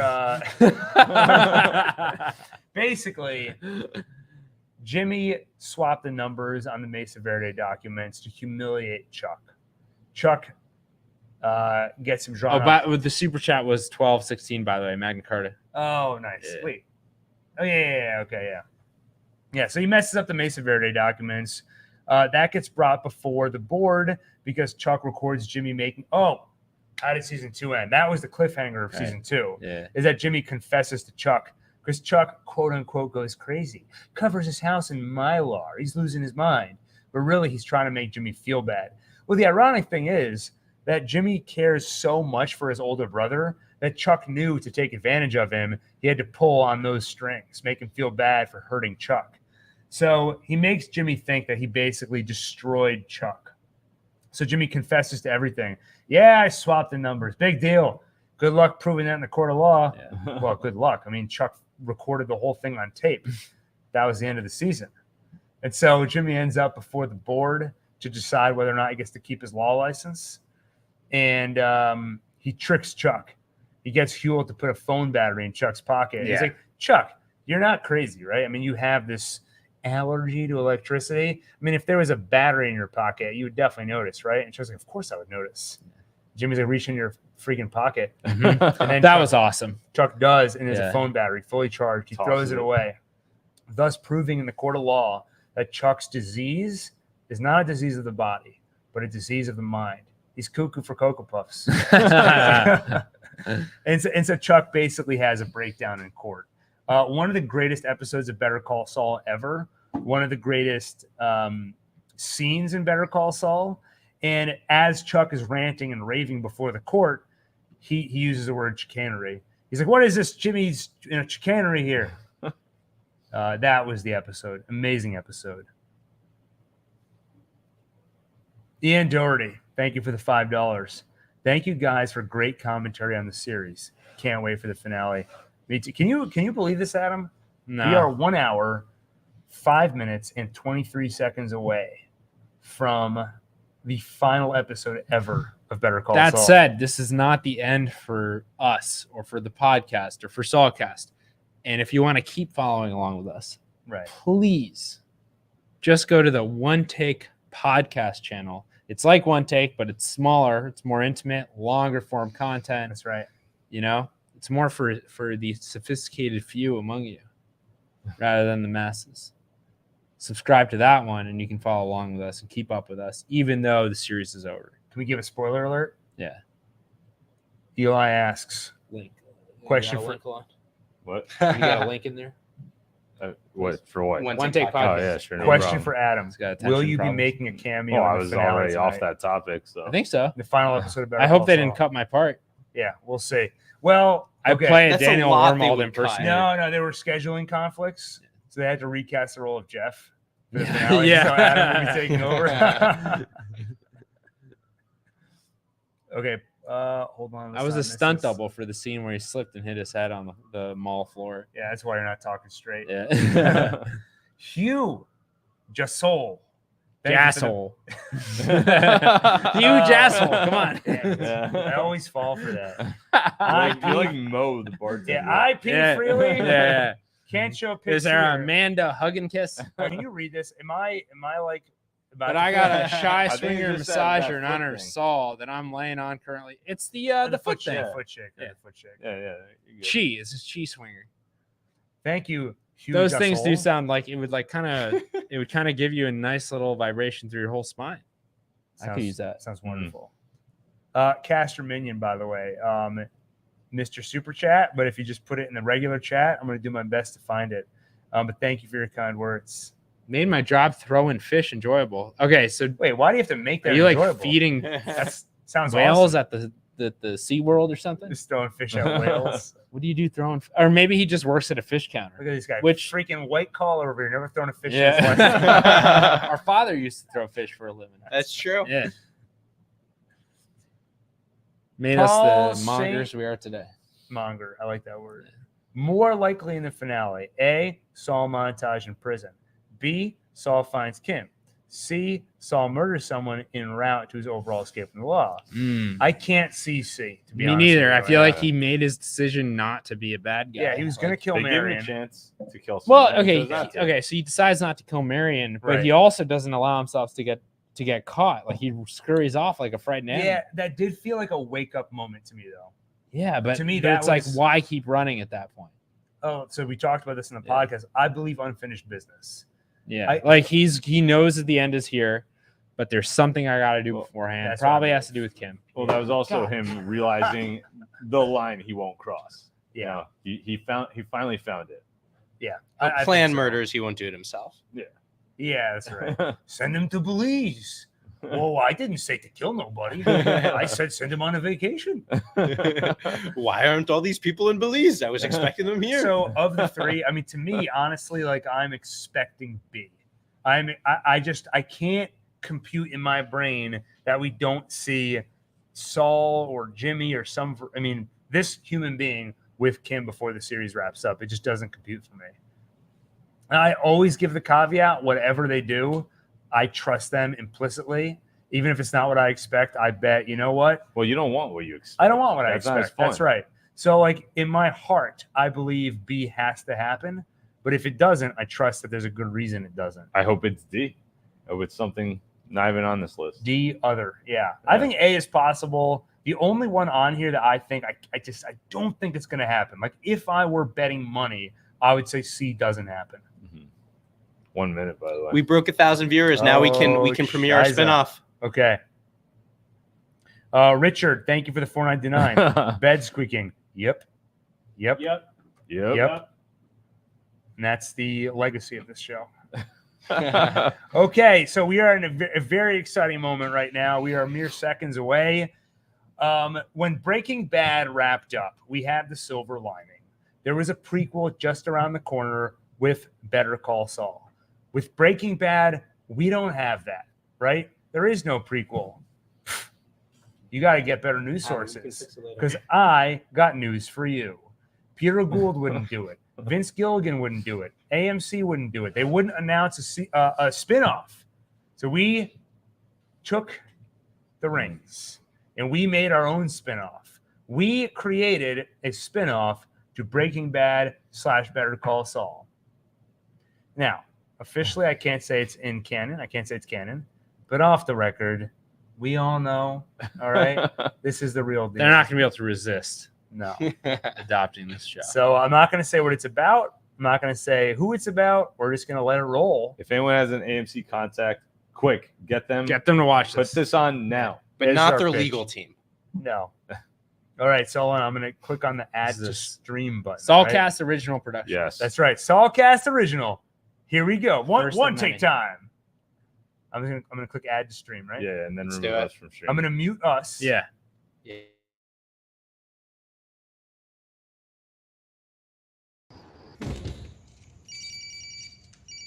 Mr. Frame, just walked through the door. I'm not running late, am I? Nothing like that. I need you to act as store manager in my stead. Unfortunately, at this late date, this will require you to both open and close today and tomorrow. Sure, yes, I can do that. Would you be able to set next week's schedule by close tomorrow? I like to give the employees time to prepare. I will take care of it. Don't give it a thought. Lyle, thank you for agreeing to speak with us today. Of course. Happy to do it. So that scene we just watched, that fictional depiction inspired by events you actually lived through, that was the last the public heard of you. That was the last they heard of Lyle. Yeah. So, what have you been up to since then?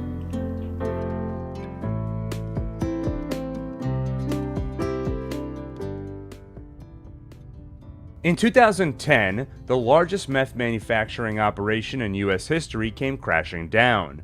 But the most interesting part of that story wasn't told in full until 2012, with the publication of Skylar White's biographical account, Breaking Bad, From Mr. Chips to Scarface.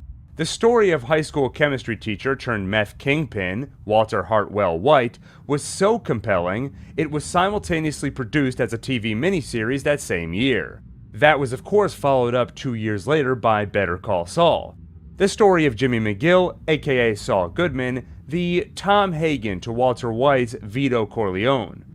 In this series, I'm doing my best to track down survivors of the harrowing events surrounding the rise and fall of Heisenberg. As you've seen, today we're speaking with Lyle.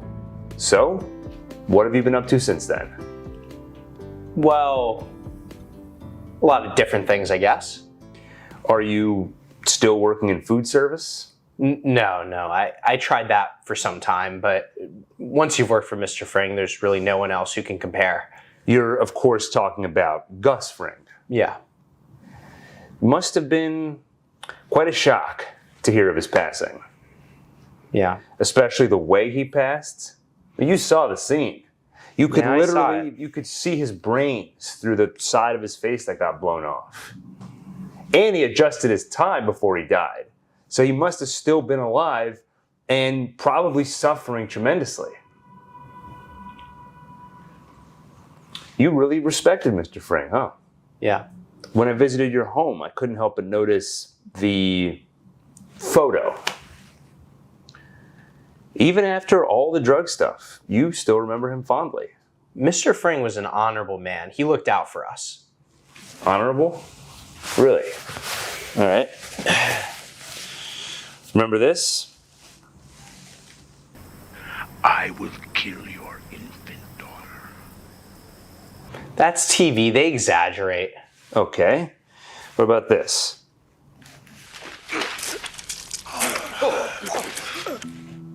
Fly too close to the sun, get your throat cut. Mr. Fring used to say that all the time. Lyle was clearly lying to himself about Gus. And how could I trust a liar to be honest about himself? I knew if I wanted a true understanding of Lyle, I would have to follow him in his day-to-day life without his knowledge. What I saw was sad. He clearly pined for the good old days. I often found him re-watching Lyle scenes from Better Call Saul over and over. They were just scenes in a TV show featuring actor Harrison Thomas. But somehow, it must have made Lyle feel like he was reliving the experience of working at Los Pollos Hermanos.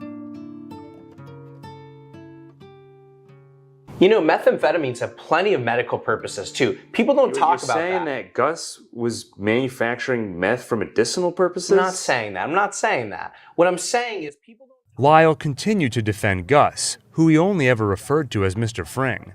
I became frustrated seeing that I was getting nowhere in my interview. But then, something happened which changed everything. And sure, Giancarlo Esposito did a great job portraying the character. Huh, hold on. What's going on? It's a text message. Pollos. What does this mean? It's what Mr. Fring used to text us when he wanted to meet at Los Pollos Hermanos. Well, I mean, it can't be Gus, because he's dead. Yeah. Hold on, I'm getting another text. What you seek, you will find at Los Pollos Hermanos. I became excited by this turn of events. It seemed something interesting might come of all this after all. I encouraged Lyle to visit the site of the Los Pollos Hermanos where he used to work. Years ago it was replaced by Twister's, but it's since been abandoned, yet to find a new owner. Lyle told me he needed time to think about it. I watched him stare at an old Los Pollos Hermanos sign for about an hour, until he finally agreed to go.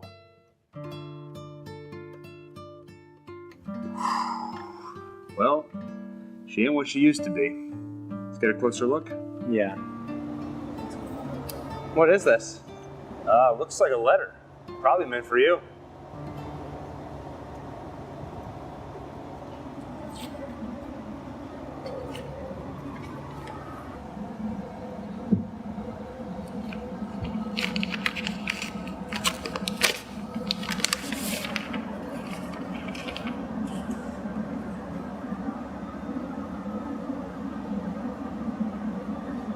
This is impossible. What is it? Whoever wrote this letter claims they purchased the Los Pollos Hermanos brand, and they're giving it to me. They want me to bring it back. You see that?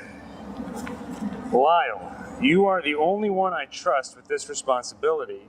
You must reopen and revitalize Los Pollos Hermanos. Signed, your anonymous benefactor. Who do you think it is? I don't know. Well, are you going to do it? Do what? Reopen Los Pollos Hermanos. I need some time to think. It made sense to me that Lyle would stare at an inanimate object before making a major decision. As humans, it's something we often do.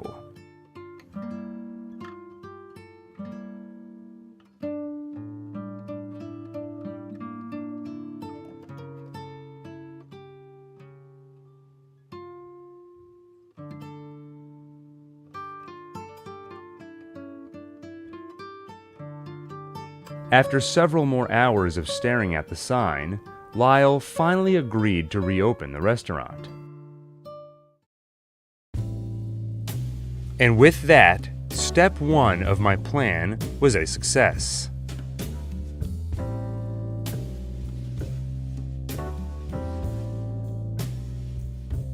Lyle now had the rights to the Los Pollos Hermanos name.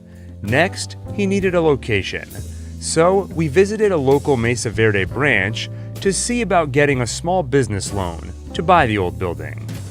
You want to reopen Los Pollos Hermanos? Yes, sir. The same Los Pollos Hermanos that turned out to be a front for Gustavo Fring's drug empire. Well, the thing you should think about. Once Lyle went on another rant defending the medicinal qualities of methamphetamines, I knew there was no chance he would be given the loan. So I instead encouraged him to withdraw his life savings, assuring him that reopening Los Pollos Hermanos was guaranteed to be a successful business venture. Once he owned the building, the next step was cleaning it up.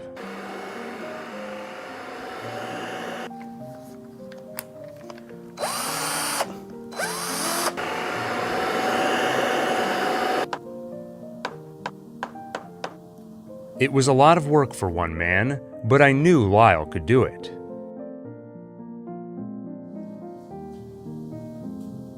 Everything all right? This is acceptable to you? I'm not seeing anything. I understand. Now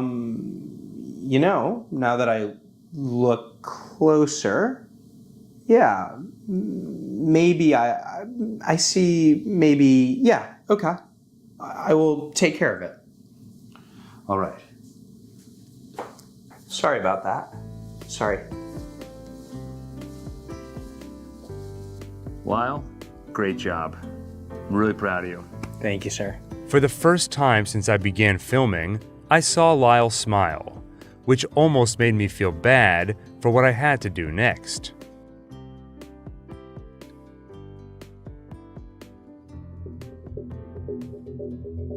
To get it done, I would need to call in a favor from my uncle. He was retired, but still had some contacts, and I knew could find me someone to get the job done.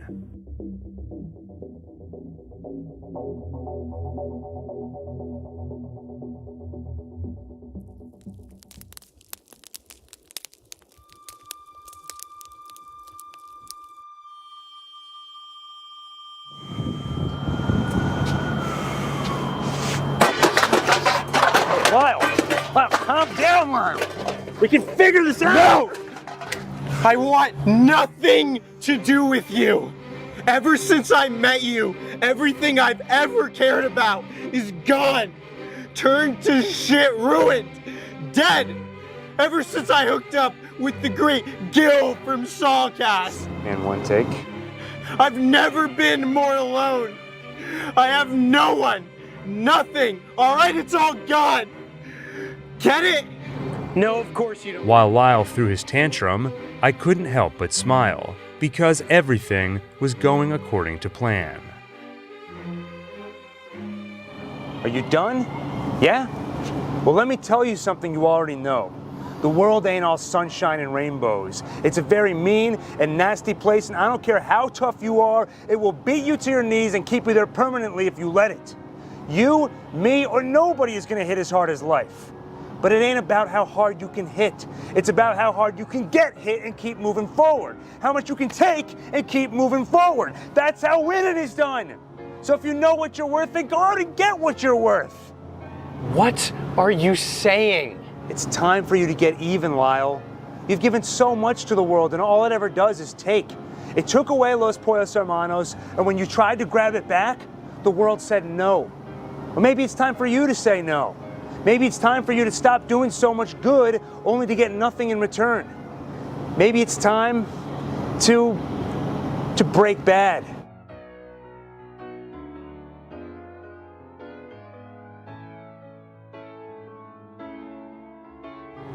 What are you talking about?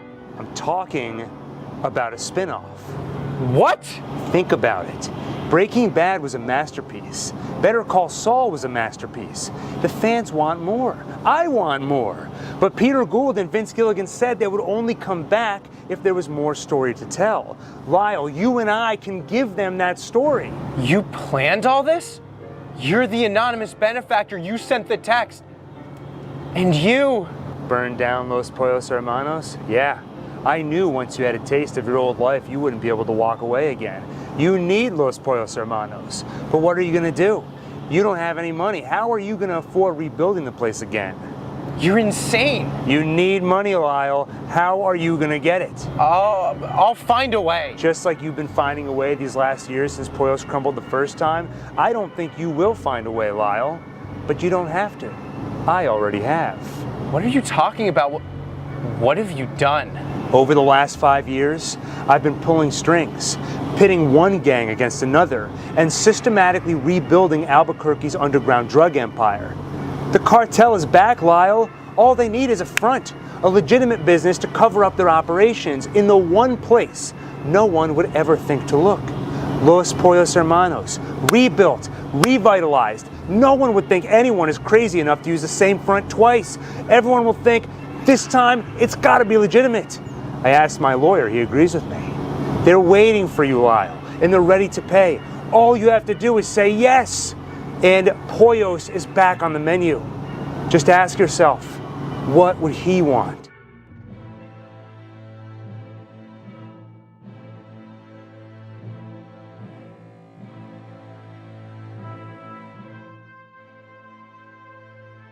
He'd been through a lot, so of course I would give him all the time he needed to think about it. But in the end, I was sure he would make the right decision.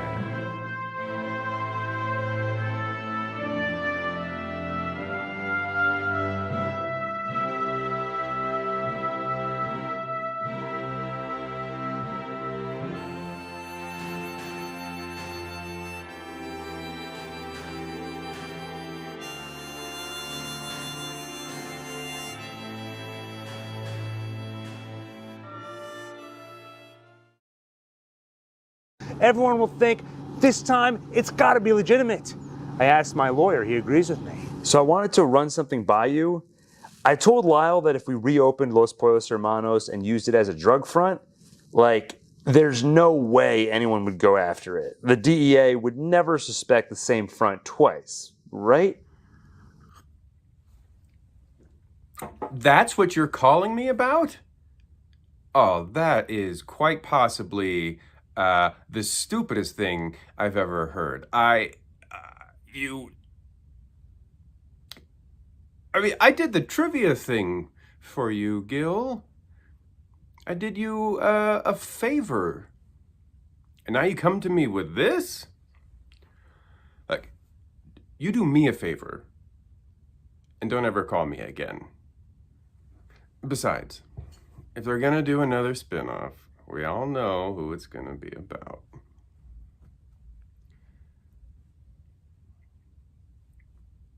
Kim Wexler. So.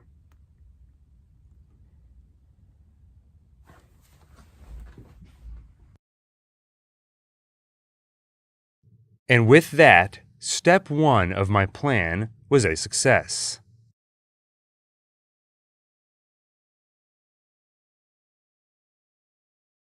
Thankfully, I didn't have to resort to Plan B.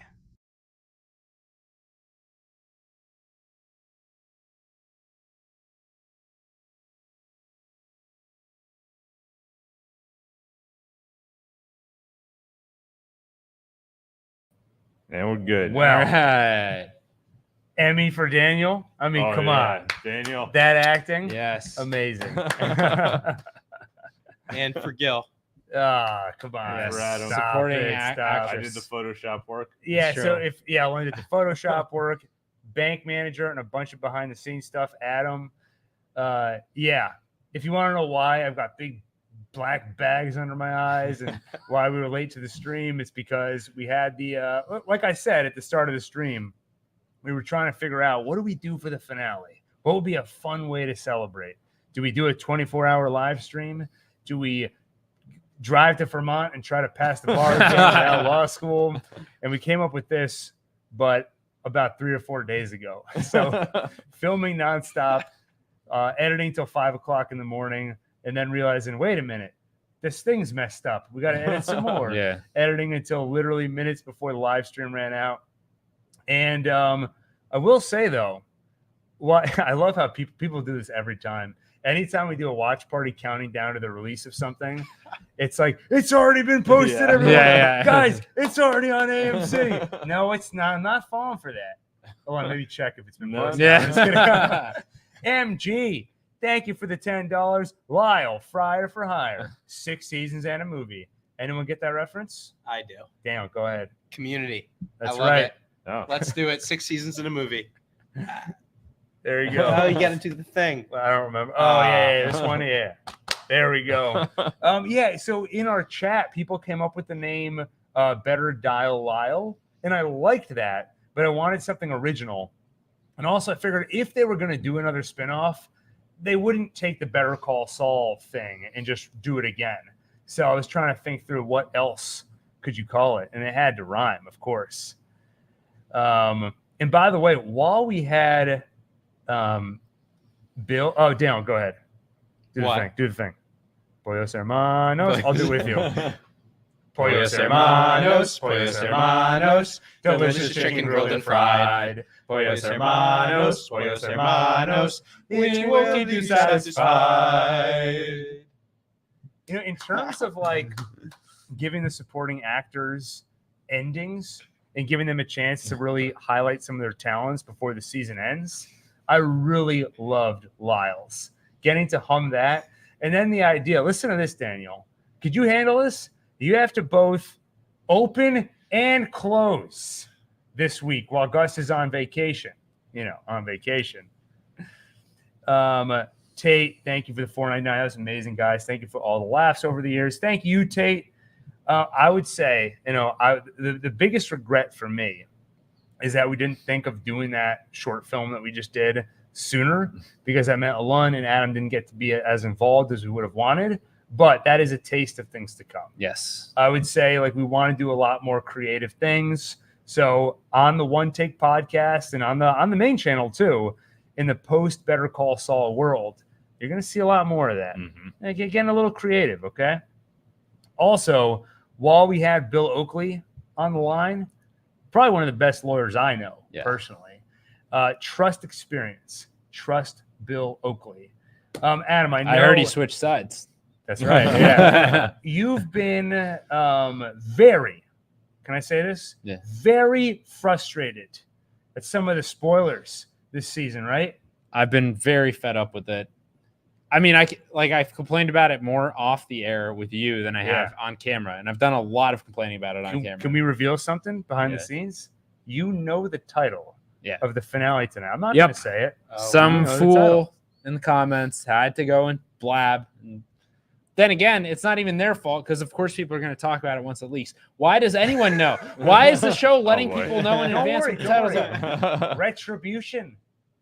That's the key word tonight. You're going to get it. I'm going to get revenge on AMC. That's right. I don't think that's the best position to put Saulcast in. No, not on AMC. You're going to get revenge on anybody, any dumb morons who spoiled Better Call Saul. Like through my lawyer? through your Is that where you're lawyer. going with this? Yeah. So I got a message from your lawyer. Yes. He left a Brilliant legal message. mind. Juan, why don't you pull up that Sure. message from Here we- Adam's lawyer? Here we go. I haven't Gus, seen. this isn't the sort of work I usually do, but that being said, I think I'm making good progress on the case. Yeah, I've acquired a list of users who have shared future episode titles or promotional material or otherwise spoiled your viewing experience, and I think we have a pretty strong case here for emotional damages. Or manslaughter, if we can prove that you are technically dead inside after so many spoilers. Which, judging by our last conversation, should be pretty easy. I'll be in touch soon with more details.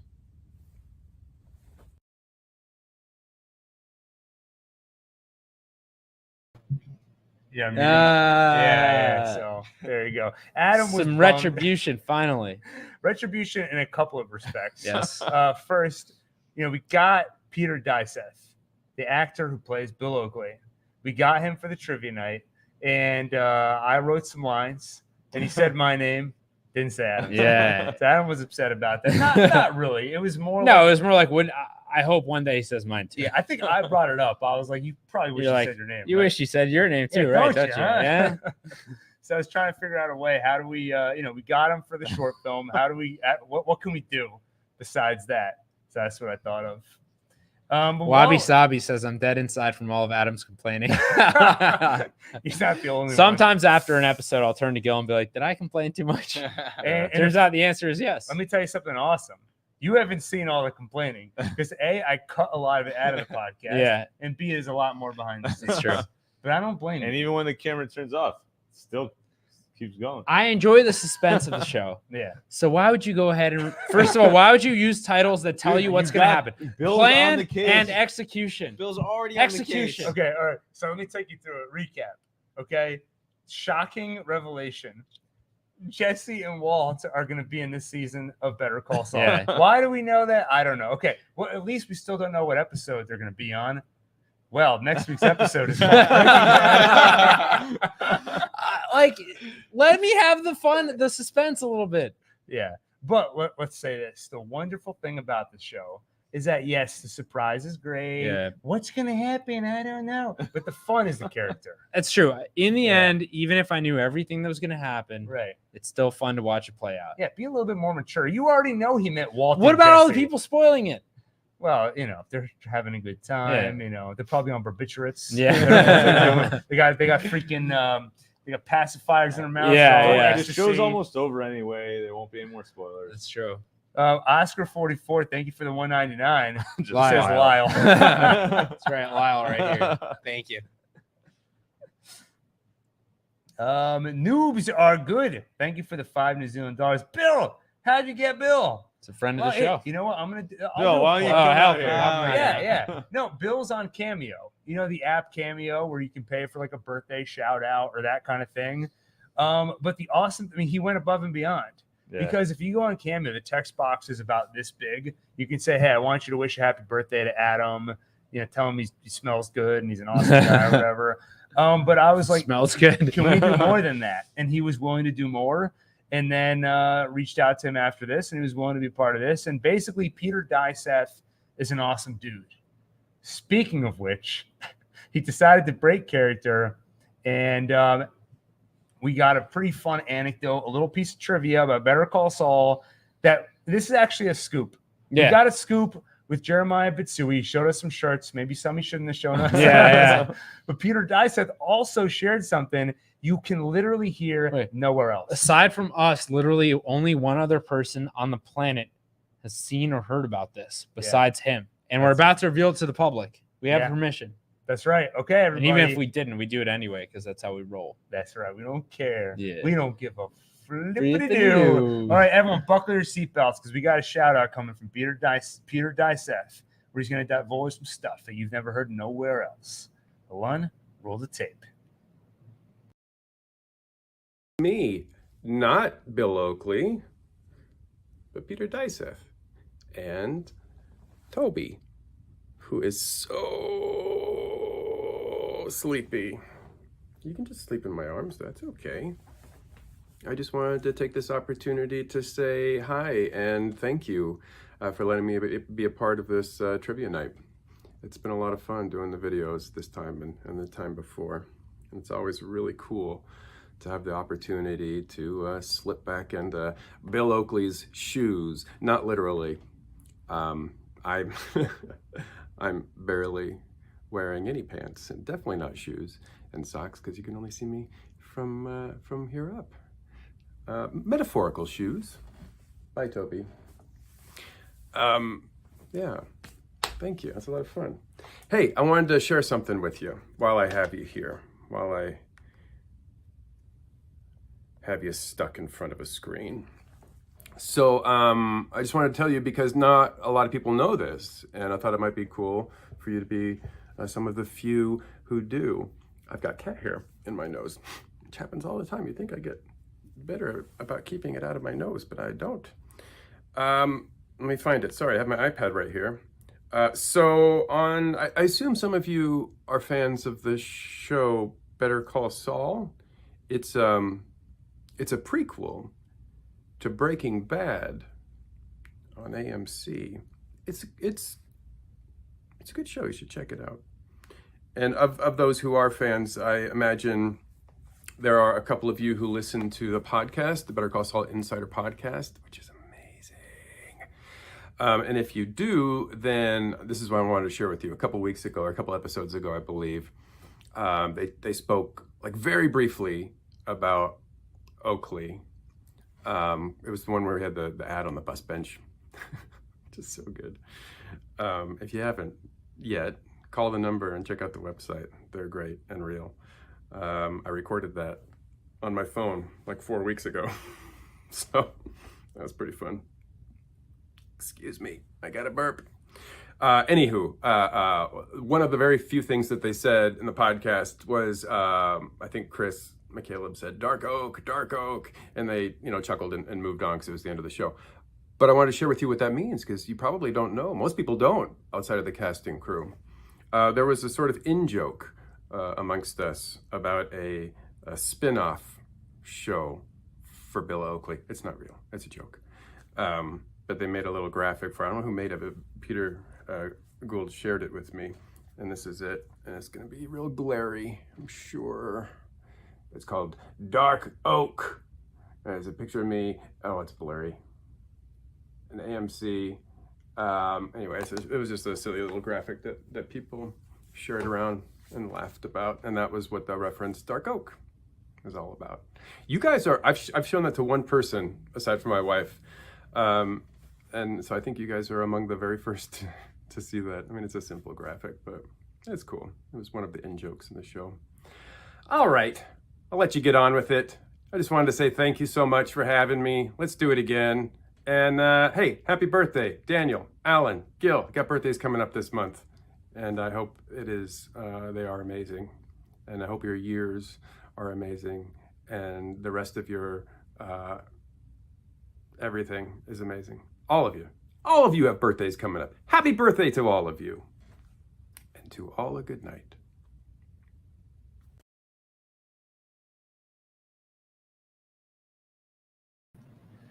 Love how he gave it to us. He's like, happy birthday, you guys. Then he took it away. He's like, well, everyone has happy birthday, everyone. You guys aren't special. We have one this month. Well, yeah, Daniel's birthday was 2 days ago. By the way, rude, everyone in the chat who didn't wish Daniel happy birthday. Yeah, 2 days ago. I mean, come on. He just turned 12. Okay,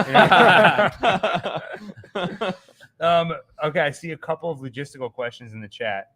Two of them. One, is this episode longer than normal? A Czech TV guide, which is still a thing. And the answer is yes. The episode is longer than normal. How much longer? 6 minutes. I don't think it's that. I'm just guessing. I don't think it's that much longer than normal, but I would go on. I would bet it's probably the longest episode yet. I think, from what I remember. TV guide still printed? Printed? I don't know. Remember those cool ones back in the day? Anyway, I do, yeah. Those are cool. The second question is Wednesday episode coming out. The Better Call Saul series finale is going to air in 27 minutes and 14 seconds. Domestically. Internationally, God help you. I just don't know. Yeah. Netflix, I'm not sure. I'm jealous of you because I don't want the show to end. And for me, it ends in about, 2 hours. It starts in a half hour and then it ends in about 2 hours. I don't want it to end. So if you're not in the United States and it's not going to air till tomorrow, I wish I was you. I wish I were you. Both. Okay. I think with that, I say we wrap it up here because I think people need time. They need snacks. We need to go get pizza. Bio break. Have you heard this term? Yeah. That's a very polite term for doing a Chicago sunroof in your own bathroom. I was just going to say that. Really? Great minds. Yeah. That's what happens when you do Saulcast together for too long. Your brains just melt together. Yeah. People love you, Adam, man. I'm just seeing like all this stuff really? here. Yeah. Adam's a clown. That's not by B. McLongsy. Yeah. That's not a compliment. Let's just wait. Let's hit these super chats. Guy Incognito to be split 4 ways. Nobody get greedy. We each get 50 cents. No. It's based off of who makes the biggest contributions to the podcast. So I get $1. Daniel, you know what? I don't want to start a fight. So we'll deal with this give later. it all to me. I said it False again. positive. I'm going to tell you this. This is not a false Mamma positive. mia. Are you an amazing human being? Yes, and that's not a false positive. You are an amazing human being. Late to the party, but holy Miracle Whip, Batman. That Lyle original with Bill was incredible. I cried laughing. Well done. Thank you, false That positive. was the goal. Yeah. No, we had a lot of fun making. Well, we had a lot of fun making that, and I'm not gonna lie, things got tense at times. You try and make a spinoff. I mean, two of the best shows of all time. Breaking Bad, Better Call Saul, and someone says, "Hey, you got to make a pilot for another spinoff. You have 4 days. Make it great." That's a lot of pressure. Can I have a camera? If you can find one. And if you sign up for the Patreon, you can be well assured that your money is gone and then some. Because we had to get a green screen. We had to teach Daniel how to. I was trying to combine Lyle and Daniel. How to fry a chicken. I took a real class on making a Cinnabon. Really? A cinnamon. Oh, I see what you're doing there. Nice. There is no such thing as a Cinnabon. The cinnamon roll. Thank you, Derek Roy, for the $2 Canadian. Lyle in denial. That's not a bad one. It's kind of accurate. Yeah, it's a lot of possible titles. Like Better Dial Lyle is good, but just like try and think realistically. They did Better Call Saul already. They're not going to repeat that. You need something new. I don't know, something like Lyle Fryer for Hire. Yeah, just spitball in here. Rene Rocha. Thank you for the $4.99. Let's go, BCS. Thanks for all the great content. Thank you for all the great content. That's an amazing comment right there. Dude, I can't believe it's about to end. We're this freaking close to the end of the thing we love most in this world. Focusing on the wrong part. It's not about to end. It's Oh. about to start. Hey, well, now you get to be with Mike and Gus. Yeah. Because they're definitely in heaven. Yeah, totally. When I said I was going to the bathroom earlier, actually, I was crying. Because what are we going to watch after? Well, the rehearsal. That's a great show. There's one episode left. Yeah, it's not the same as Season this finale. though. There could be another season. That's totally different. Well, let's see what Noobs Are Good has to say. Lyle on the Nile. Boating adventure. Lyle on the Nile. Noobs Are Good. Good news for you, Daniel. Thank you for the $2 New Zealand dollars. Which version is your favorite? Jimmy, Saul, or Gene? Adam? That was my answer. Adam's my favorite. That's a good question. I got to say Saul, because he's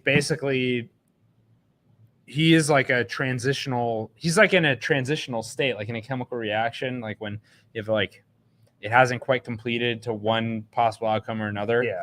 Saul is the combination of, he's like the soulless guy who used to be a Jimmy, who's on his way to becoming Gene. We barely even see him in the show. We kind of almost skip over him. So I like the kind of transitional nature of his character. Yeah. I like Jimmy because he's nice. Yeah. This guy. Mark Hogan, thank you for the CHF 2.00. Lyle on the Nile. We shouted that one out before. A boating adventure in Egypt. That might be my favorite. I kind of love that one. Maybe that's, if we decide Like to accidentally knocks over one of the pyramids. Lyle, I will need you to open and close the pyramid next week. All right, guys, we got to go. Yes. Daniel, did you order that pizza? I did. Thank you. We're going to be eating some pizza, watching the final episode ever of Better Call Saul. Thank you all for being a part of this watch party. Thank you all for listening. Is the guy in the right wearing Tuco shirt? Yes. And also Tuco boxing gloves. You see him right there. I'm not going to kiss him again. You guys are all amazing human beings. Can I say that? Is that, is that appropriate? Yeah. You've been saying it for like a year now. You are all. Here's the thing, though. You keep saying it. I don't want to go on record and say that I don't believe there are other intelligent species on Earth. We may have been visited by extraterrestrial beings. So anybody listening to this, anybody that contains some kind of a consciousness capable of interpreting signals and understanding them, congratulations to all of these great beings and entities. You're all great. I don't know what I'm saying. There might be aliens watching Better Call Saul and Saulcast out there. Cole asked a great question. Oh, go ahead, Adam. No, that's it. Well, even aliens might give super chats. All right, let's wrap this up. That's true. Oh, yeah. Okay, Cole is touching on what I wanted to say a second ago. Will you guys... It's all caps.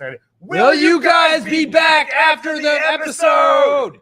Yes. The last Better Call Saul Saulcast instant take. All right. The last instant take ever will air at approximately 11:12 p.m. Eastern time tonight.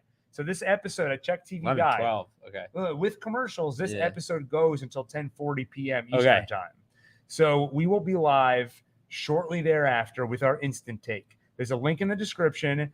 You can find it on the OneTake YouTube channel. We'll be live. We'll talk about our immediate reactions to the episode. And then, of course, later in the week, we'll give our full recap and analysis over on the OneTake podcast channel. Link in the description. And in the chat. And if you're sitting there going, come on, what? You're telling me that after tonight, there's no more of these guys talking to each other about stuff? This is no point. Yeah. What's the even? Why even bother living? Why even bother? My life's black and white now. Yeah. I'm going to watch. I'm Gene now. I'm watching Saulcast episodes. I'm in black and white. Those are in color. No. All right, listen to me. Subscribe to the OneTake YouTube channel or to the OneTake YouTube channel, the OneTake Podcast YouTube channel. Yes. The OneTake Podcast. Patreon if you want our innermost disturbing thoughts that they're too hot for TV. We're still going to talk about stuff every week, other stuff. And if you're saying, come on. And we're going to do a rewatch of Breaking Bad. That's what I was and we're going to talk. Okay. If you're saying like, no, I don't want to hear you talk about a bunch of random stuff, movies, the barbiturates, new movies, video games. I don't care about that stuff. All I care about, literally the only content I care about is Better Call Saul and Breaking Bad. Talk about that. All right. Fine. That's fine.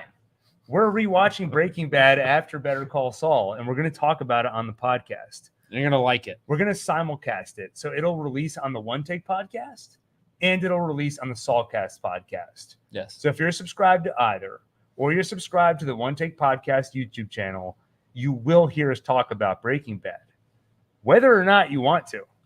All right?